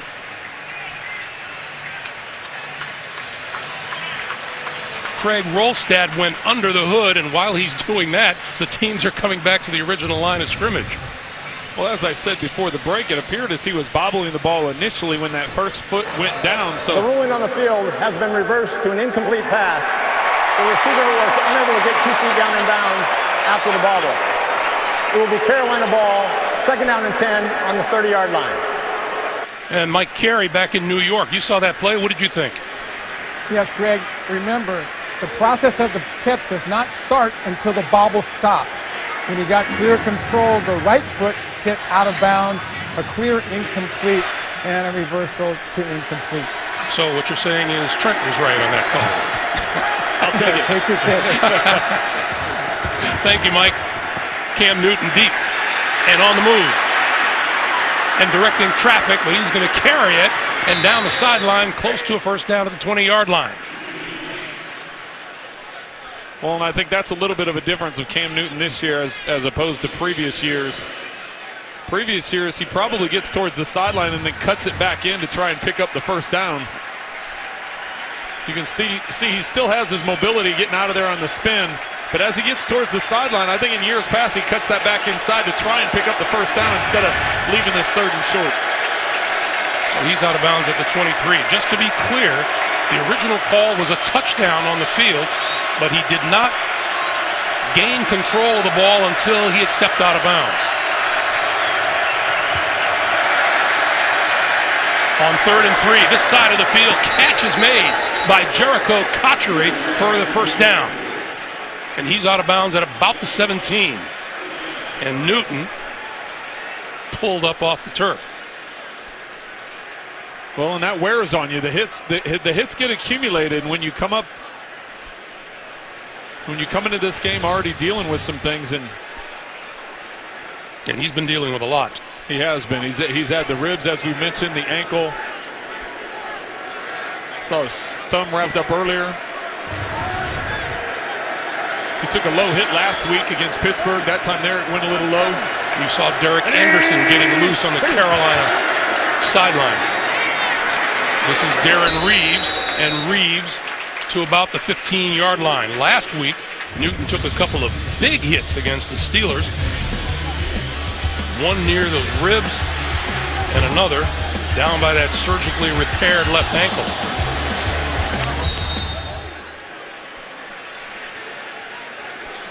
It was interesting talking to him yesterday. He said when he came in the league, in the first couple years in the league, he felt invincible. You know, you're a big 250-pound quarterback. You're having success running the ball and throwing the ball. Now all of a sudden with these injuries accumulating, he feels a little more human as far as having to deal with these things. Second red zone trip of the day for the Panthers. And this is Reeves to about the 11. I did have to joke with him, though, and say, unfortunately, if this is the profession you chose, you're going to have to deal with injuries. And hopefully for him, he plays another 10 years or more. But it's the part of the mental and the physical part of it is playing the position of quarterback. You have to deal with those things. And, you know, if you're out there, you're out there. You can't use them as an excuse. And that was the one thing that Cam wanted to point out. He said, listen, I'm not making it as an excuse. I'm out there. It's just taking its toll when you take that many hits. 3rd and 4. Lost the ball. Picks it up on the move and run out of bounds by C.J. Mosley.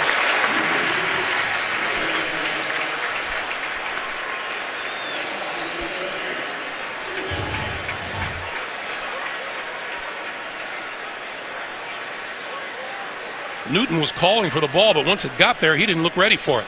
Well, it almost looks like, I don't know what kind of, they were going to run some kind of toss sweep or something with Reeves, because you could see the line. They were all pulling to the left, and everybody was going that direction. So had Cam been able to get around that edge, he had some blockers downfield. It's just that Mosley was able to close that gap and not allow it to happen. Gano from 37 yards out is good. Points on the board for Carolina. 28-10 Baltimore. M&T Stadium decked out in purple, and our aerial coverage today being provided by MetLife. The NFL celebrating Hispanic Heritage Month, and the Ravens did their part on Monday, hosting an NFL Play 60 clinic in Baltimore for 150 predominantly Hispanic children, where they taught and practiced the fundamentals of football. Hispanic heritage, both sides of the field. Ron Rivera for the Panthers and Juan Castillo for the Baltimore Ravens. Here's Cam Newton. You were saying during the break, Trent, that Cam's looking a little bit beat up. You can tell that the hits are taking their toll. He's slow getting off the ground on the plays that he is getting hit and knocked down, and you can see when he's scrambling, he's showing frustration on his face. And right now, Carolina needs to get a stop defensively and try and get some momentum going back to build up off of that last drive and field goal.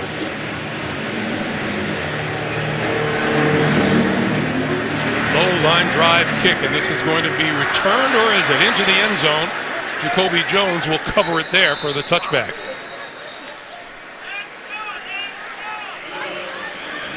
Well, the touchdown that was, and then it wasn't. 7 points turned into 3. The NFL on CBS is sponsored by AT&T, mobilizing your world. And by DirecTV. If you call yourself a sports fan, you gotta get DirecTV. Welcome back, everybody. A reminder, tonight on 60 Minutes, there are a lot of questions for President Obama. He'll answer them only on 60 Minutes. Plus, the founder of internet giant Alibaba, tonight on 60 Minutes only, CBS. Ravens from their own 20-yard line, and Justin Forsett starting it, and across the 20 to about the 22. Let's check in with Evan downstairs. Evan. Well, guys, I watched Cam Newton come to the sideline after he took that hit out of bounds. Ron Rivera came up to him, talked to him in his ear. He was obviously frustrated. The body language is clear. In terms of injury, nothing seems to be apparent. He did put some extra tape on that left hand and wrist, but as of now, he's spending all his time with backup quarterback Derek Anderson, looking at those tablets, going over what the defense presents. All right, Evan, thank you.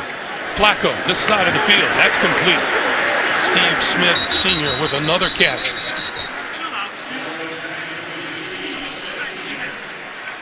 A little back and forth with A.J. Klein. Yeah, nice productive throw, nice productive play, getting this into manageable 3rd down. not forcing anything up the field right now. With the lead they built up, you keep the clock moving. Good decision by Joe Flacco.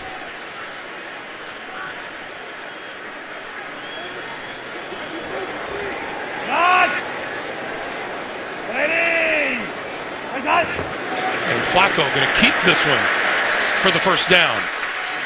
Mentioned to you, Trent, and you had said it all through halftime, that the Carolina Panthers, it's about time for them to make a statement on defense, because over this game and then their previous game, opponents have scored on them 10 of their last 14 drives, and they're not stopping anybody.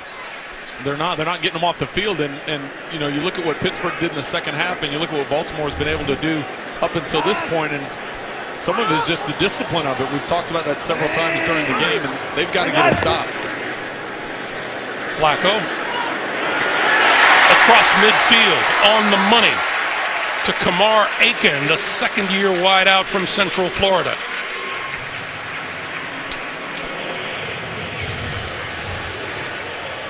We've talked numerous times about Flacco's arm strength, and there he zips one right across the middle. Nice job by Aiken going down and getting in, securing the catch before he hits the ground.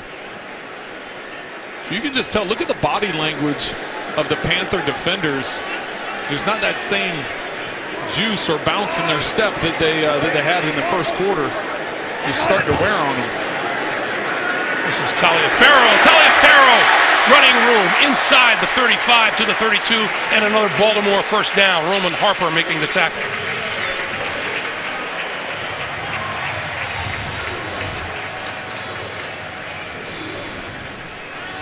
Look at the offensive line just push. There is no contact until he's at least 6 yards upfield. Right now the offensive line of Baltimore is just dominating the front seven, and that's really, when you think about the strength of this Carolina defense, that front seven generally comes to mind. A lot of changes in the secondary coming into this season, but Baltimore's controlling that line of scrimmage right now. Taliaferro again, and that likely will take us to the end of the third quarter. And Baltimore showing that it can do whatever it wants on offense. Flacco is throwing the ball everywhere, and when they need to run it to balance it, they do it very well. Well, they have, and right now they do have great balance. They're nearly over 100 yards rushing just now heading into the fourth quarter. We come to the end of three with the score. The Ravens 28, Carolina 10. Back to Baltimore after this message and a word from your local station.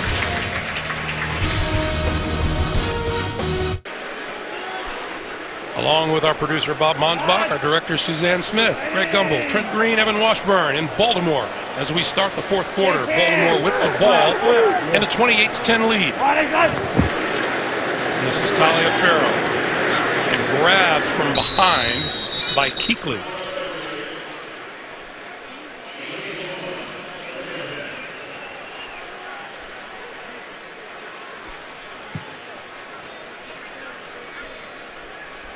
As we take a look at the standings in the AFC North, you put a lot into body language, don't you, Trent? Yeah, I do. And right now, the body language of the defensive side of the ball for Carolina, you see after plays, you see a lot of players walking back to the huddle with their head low. And you just saw that picture of Cam Newton, who looks very frustrated still. Flacco got rid of it inside the 20 to the 16-yard line is Marlon Brown.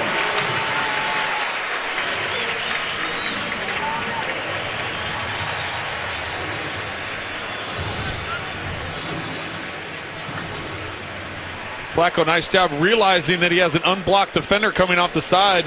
Keeps his eyes up the field. Delivers an accurate throw. What did Luke Kuechly tell us last night? He said, you can't tell from Joe Flacco's face whether he's winning or losing. He's got the same look. He said, a lot like Eli in New York. They have that same demeanor, and that's why they're calm under pressure. Taliaferro going nowhere off the left side.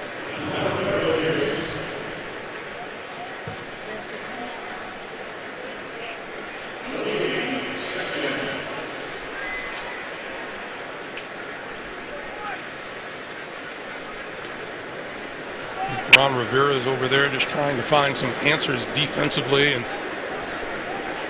there are none forthcoming. Yeah, right now Baltimore is in control, and I think they sense it, and that's why they just continue to pound away. Flacco throwing far side, complete. That's Steve Smith, senior. brought down at about the 7.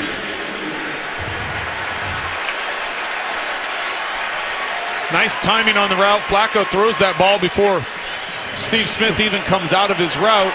So when he turns around, it's right there. And that's, that's a characteristic Steve Smith's had his entire career. After first contact, he gets so many yards after first contact. And there, he ends up taking a hit in it. And because of that, he does take extra hits.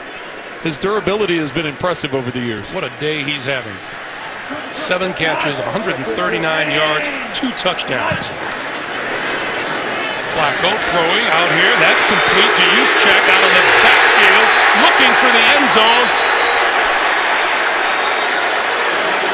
And just shy of the goal line. Juszczyk was doing everything he could to try and get it in the end zone. And that ball bounced short of the goal line, too. Didn't quite make, or did it? Or maybe his knee is down. Well, it crosses, but it looks like his left knee, watch his left knee, it hits the turf. So where is the ball when his left knee comes in contact with the ground? I think it's a good spot. So Flacco for Taliaferro to the end zone. Is he in? No sign now. The end. Touchdown for Baltimore.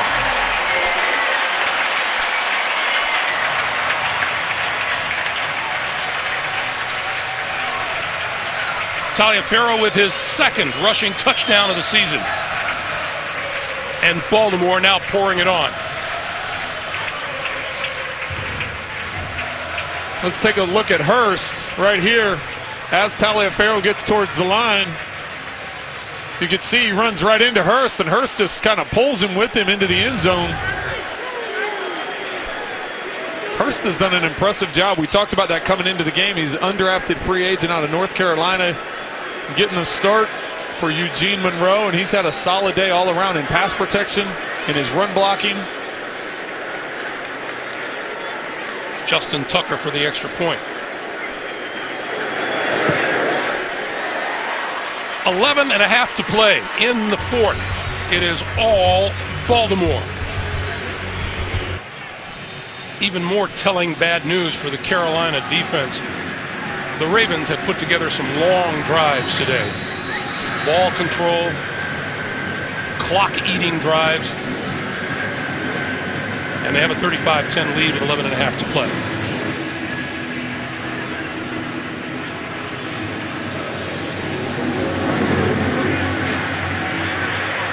Returnable kick. Philly Brown is not going to return it. So they'll start at the 20-yard line. Steve Smith Sr. He's had an okay day. Just asking.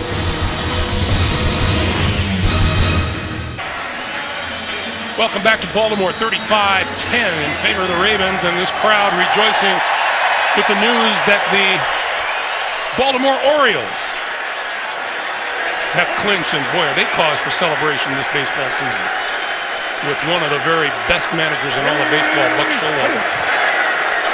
Cam Newton, the screen for Darren Reeves, and Reeves back to the goal line.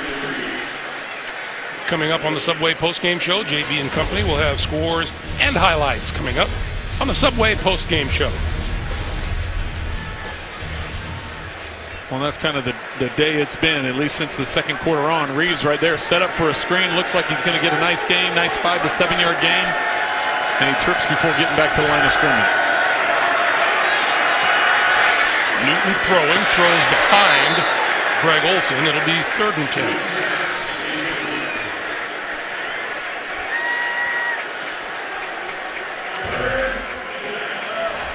Cam Newton is still your leader offensively out on the field, and I would assume Ron Rivera will keep going with him until he would figure this game is out of reach.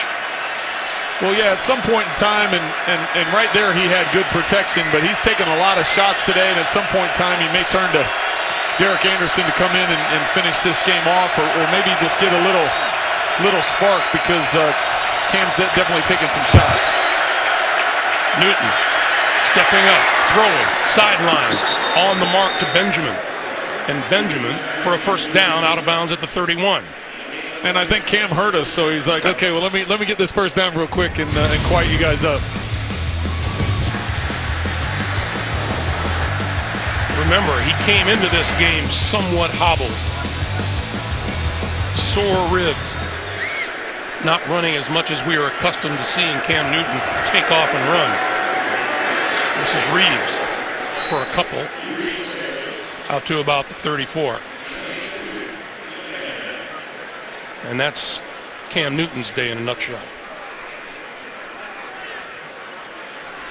Sure feels like he's been knocked down more than 4 times. I was looking at it. It seems like he's been hit a lot more than that, but he, you know, as you said, he's been hobbled coming into this game, and I'm sure those hits have had their accumulative effect.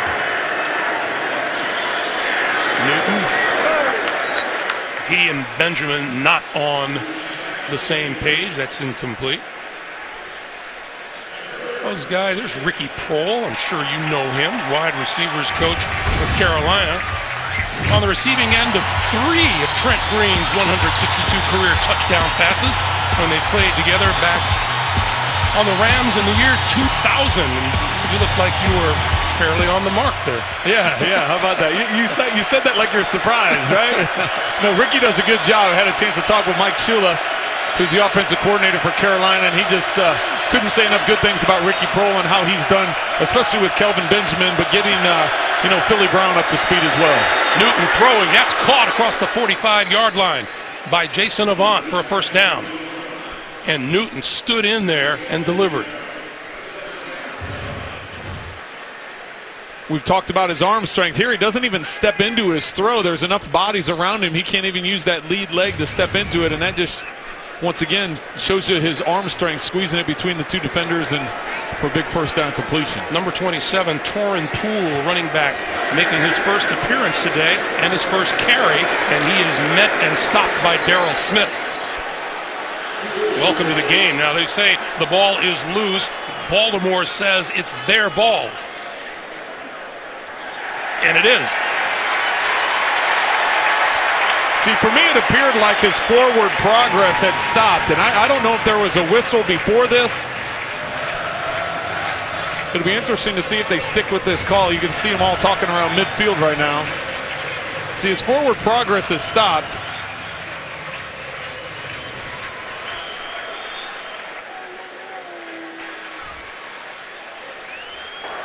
The ruling on the field is a fumble recovered by Baltimore, first down.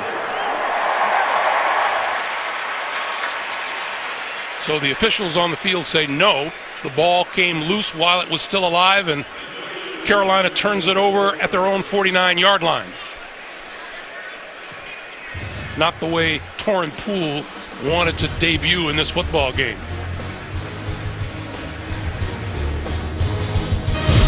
The NFL on CBS is sponsored by Microsoft Surface, the official tablet of the NFL. Quicken Loans, for a mortgage experience that's engineered to amaze. And by Bud Light, who reminds fans to stay in the game and drink responsibly. Hey, a reminder, Week 4 continues later today on Fox. And then tonight with Sunday Night Football on NBC, and then tune in tomorrow for Monday Night Football on ESPN. Let's go back to that play and see if we can hear a whistle.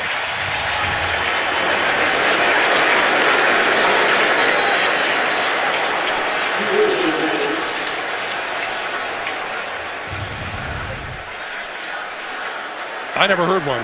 I never heard one either, and the thing is the forward progress had stopped, but that's not something you can review as the forward progress. It's whether or not the whistle was blown to stop the play, and ultimately it was ruled a fumble, and that's what it sticks with, and Baltimore has another crack at it. Boy, the bottom line is just about everything that can go wrong for that man, Ron Rivera, has been going wrong. Well, and if you start looking ahead, it doesn't get any easier for him either, because they've got Chicago, then they're at Cincinnati, at Green Bay. They've got a tough road ahead. They've got to get some guys healthy and back on the field, especially at that running back position. Baltimore heads to Indianapolis next week. On 2nd and 10. Taliaferro. Good leg strength to about the 46-yard line. Here's that Carolina schedule. At unbeaten Cincinnati and at Green Bay, which is having its way with the Chicago Bears today. Yeah, and Seattle and New Orleans and Philadelphia. And by the way, that's right. They've got to get healthy quick, and they're going to head home after this game and lick their wounds a little bit, but they don't have time to feel sorry for themselves. They got to reload and get ready. 3rd and 7. Flacco throwing near sideline, incomplete. Penalty flag thrown.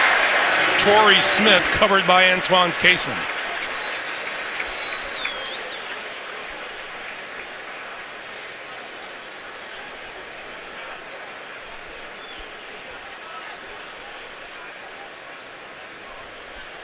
Baltimore has gone after Cason a few times today.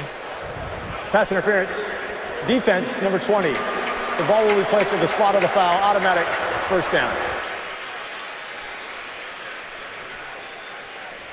Cason got called on a similar play in the 3rd quarter with a double move down that far sideline. A little hitch and go by Smith, and just a rough day all around for the defense of the Carolina Panthers. On first down, the pitch for Forsett, left side, and cut down at about the line of scrimmage.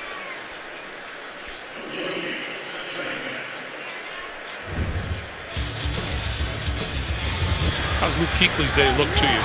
Well, right here he has a chance to get a pick 6, and he just can't quite hang on to it. He's been sideline to sideline as far as the run game's going to go, and he hasn't quite been able to get there. They've done a nice job getting up a nice job by the Baltimore Ravens offensive line getting up to that 2nd level and getting blocks on them. Yes, Kuechly has 10 tackles. Majority of those have been down the field, however.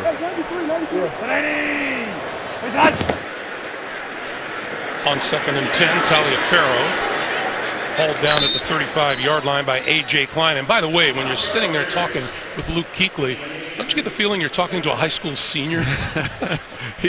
He definitely is a young man, and he's high energy. I thought it was really good to get a chance to talk to him and talk about his mental approach. He's coming off being the defensive player of the year, and he talked about how he talked with Ron Rivera about Brian Urlacher and about how to play coverage, and he said that's an area he wants to work on is his coverage skills and understanding man-to-man, understanding concepts of zones. And so it's nice to see a young man that he's done so well 2 years into the league, but he's continually trying to get better. Taliaferro with running room, 25, 20, spinning inside the 15-yard line and down to the 11.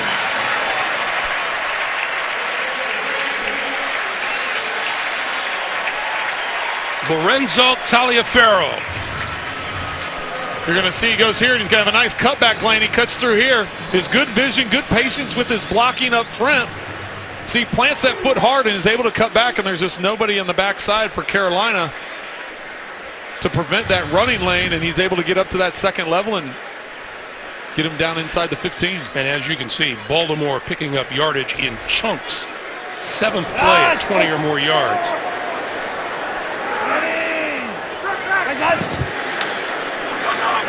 Taliaferro again, and no gain that time.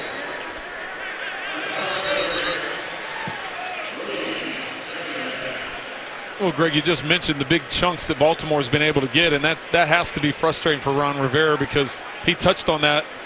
That was a problem a week ago against Pittsburgh and how they wanted to eliminate those big plays and those big chunks and really not being able to get it stopped today.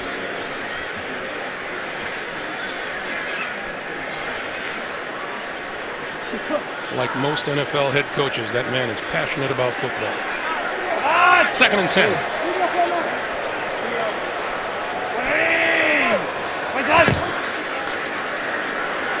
Forsett. Not much there. Might have even lost a yard. Colin Cole and Kuechly again on the stop.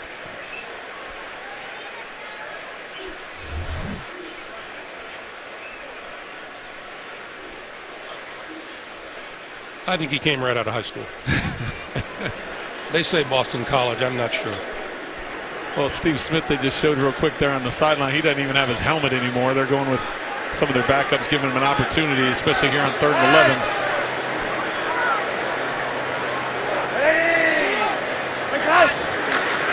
Low snap, handoff to Taliaferro. Number 59, Luke Kuechly, in on the stop. He's still playing hard. He's not one of the guys giving up on this thing, and he wrapped him up that time. You can see a little jawing going on too. I'm sure there's a little pride factor kicking in for those Carolina defenders. But they've been getting pushed around all day by the Ravens offense, that's for sure. I think a head coach takes note of what goes on out there, even in times like this, to assess a little bit of character. Well, that's a big part of it. You know, you find out what guys are made of when things are going as poorly as they are right now, and there are some character evaluations going on. Justin Tucker, from 30 yards out, adds 3 more. It's officially a Baltimore runaway. 38-10, Baltimore. You're watching the NFL on CBS. 3:33 remaining here in the 4th quarter. We remind you, coming up, the Subway post-game show, JV and company back in New York with all the latest NFL scores and highlights, all coming up on the Subway post-game show. Terrell Suggs out of uniform. And watching the last few minutes of this one as a civilian. This one through the end zone for the touchback, back to the 20-yard line. You know, Trent, the kickoff return is fast going the way of the Edsel and the aardvark. You know, it really is. That's what they're trying to take away, is some of those collisions and, you know, field position. You know what? They did.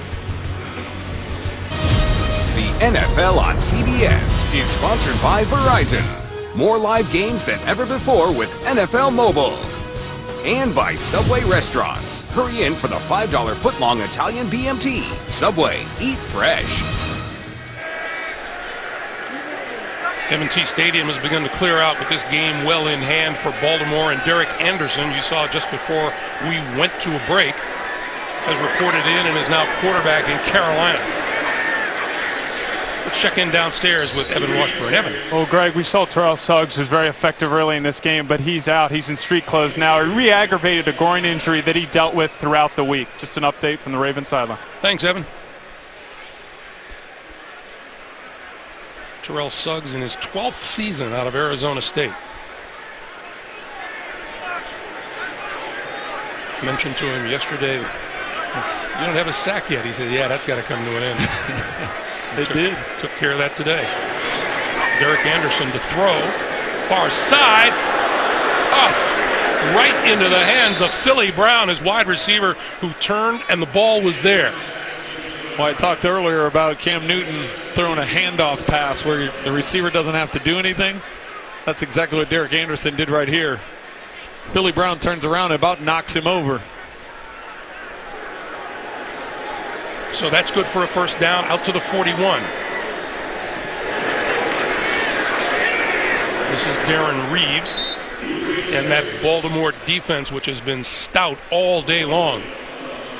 Cam Newton will watch the rest of this one from the sideline. 14 of 25, 198 and 1.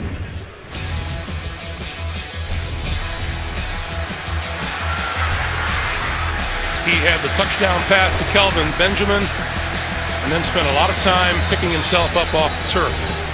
2 minutes to play here in Baltimore. The Ravens on their way to 3-1. Number 89 has to feel good about the kind of day he had against his former team here today. Yeah, 7 catches, 139 yards, 2 touchdowns, and put together an impressive performance.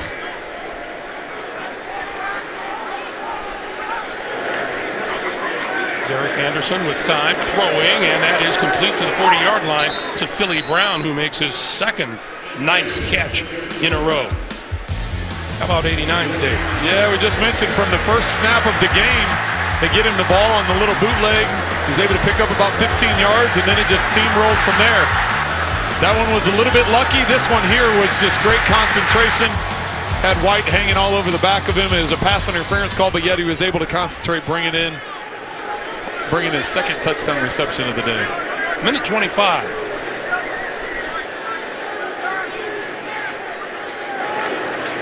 Anderson on the quick slant. That's complete to Brenton Burson. First-year man from Wofford College. Take a look at the schedule upcoming for the Baltimore Ravens. They travel to Indianapolis. Indianapolis putting a whipping on Tennessee today. And Tampa, Atlanta, Cincinnati, Pittsburgh, and Tennessee.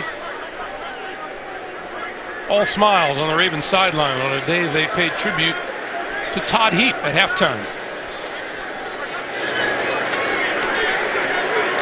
Anderson shakes one tackler and throws, and that's incomplete at the 25-yard line. Stops the clock with 42 seconds to play. Well, Greg, you mentioned Todd Heap, and I had an opportunity to play with him in a couple of Pro Bowls and played against him several times when he was a member of the Ravens, and just have a lot of respect for him, the career that he put together, and the success that he had on the field, but the type of person he is off the field, and it's impressive to see his name, honored here today. And a big, big favorite here in Baltimore. Big favorite. Halftime, all they kept yelling was Heap. they had to keep it going, right? We're going to have some bonus coverage coming your way once we wind down here. Buffalo and Houston. Anderson flipping. Reeves out of the backfield and run out of bounds at about the 27 or 28-yard line. 36 seconds on the clock. For Carolina, the ride home and then back to the drawing board. Well, when you have a couple of tough weeks in a row like this, as I said, a lot of it is going to deal with getting guys back healthy. You want to, get your guys back as much as you can, but it's still too early in the season. This team, you have to remember, a year ago, started off 1-4 and then ended up winning 11 of their last 12. So they know how to do it. The blueprint's there.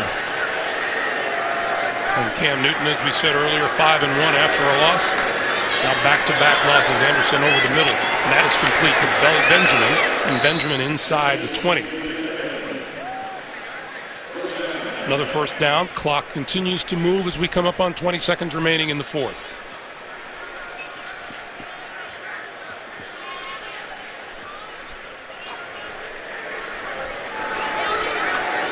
Anderson going for the end zone. Incomplete.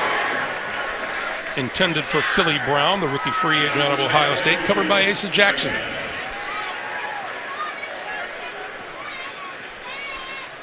So Baltimore about to improve to 3-1. Pittsburgh at 2-1 and Cleveland at 1-2, and Baltimore trying to keep people from believing that Cincinnati is the class of the AFC North. Well, and the interesting thing when I was looking at the Ravens schedules, normally the league loads the back of your schedule with division games. The only division game that the Ravens have the last 8 weeks of the season is the final game against Cleveland. They're going to have 5 of their 6 division games already done by then. Anderson throwing, and that's out of bounds, but complete at the 4-yard line to Benjamin. And stops the clock with 3 seconds to play.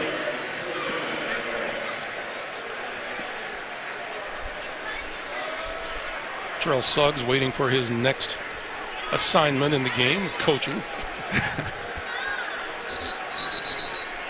And number 23, Shockey Brown, in some distress.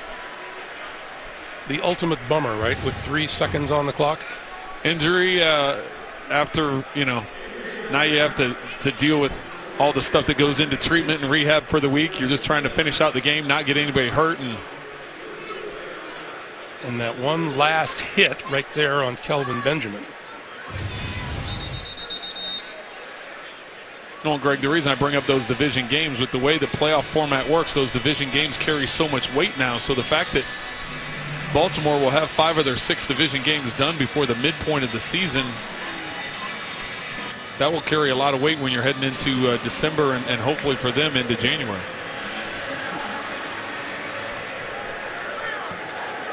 So 3 seconds to play on the clock. Reeves in the backfield as Carolina tries to find the end zone before time expires. Anderson throwing, incomplete, game over. What a day for number 89.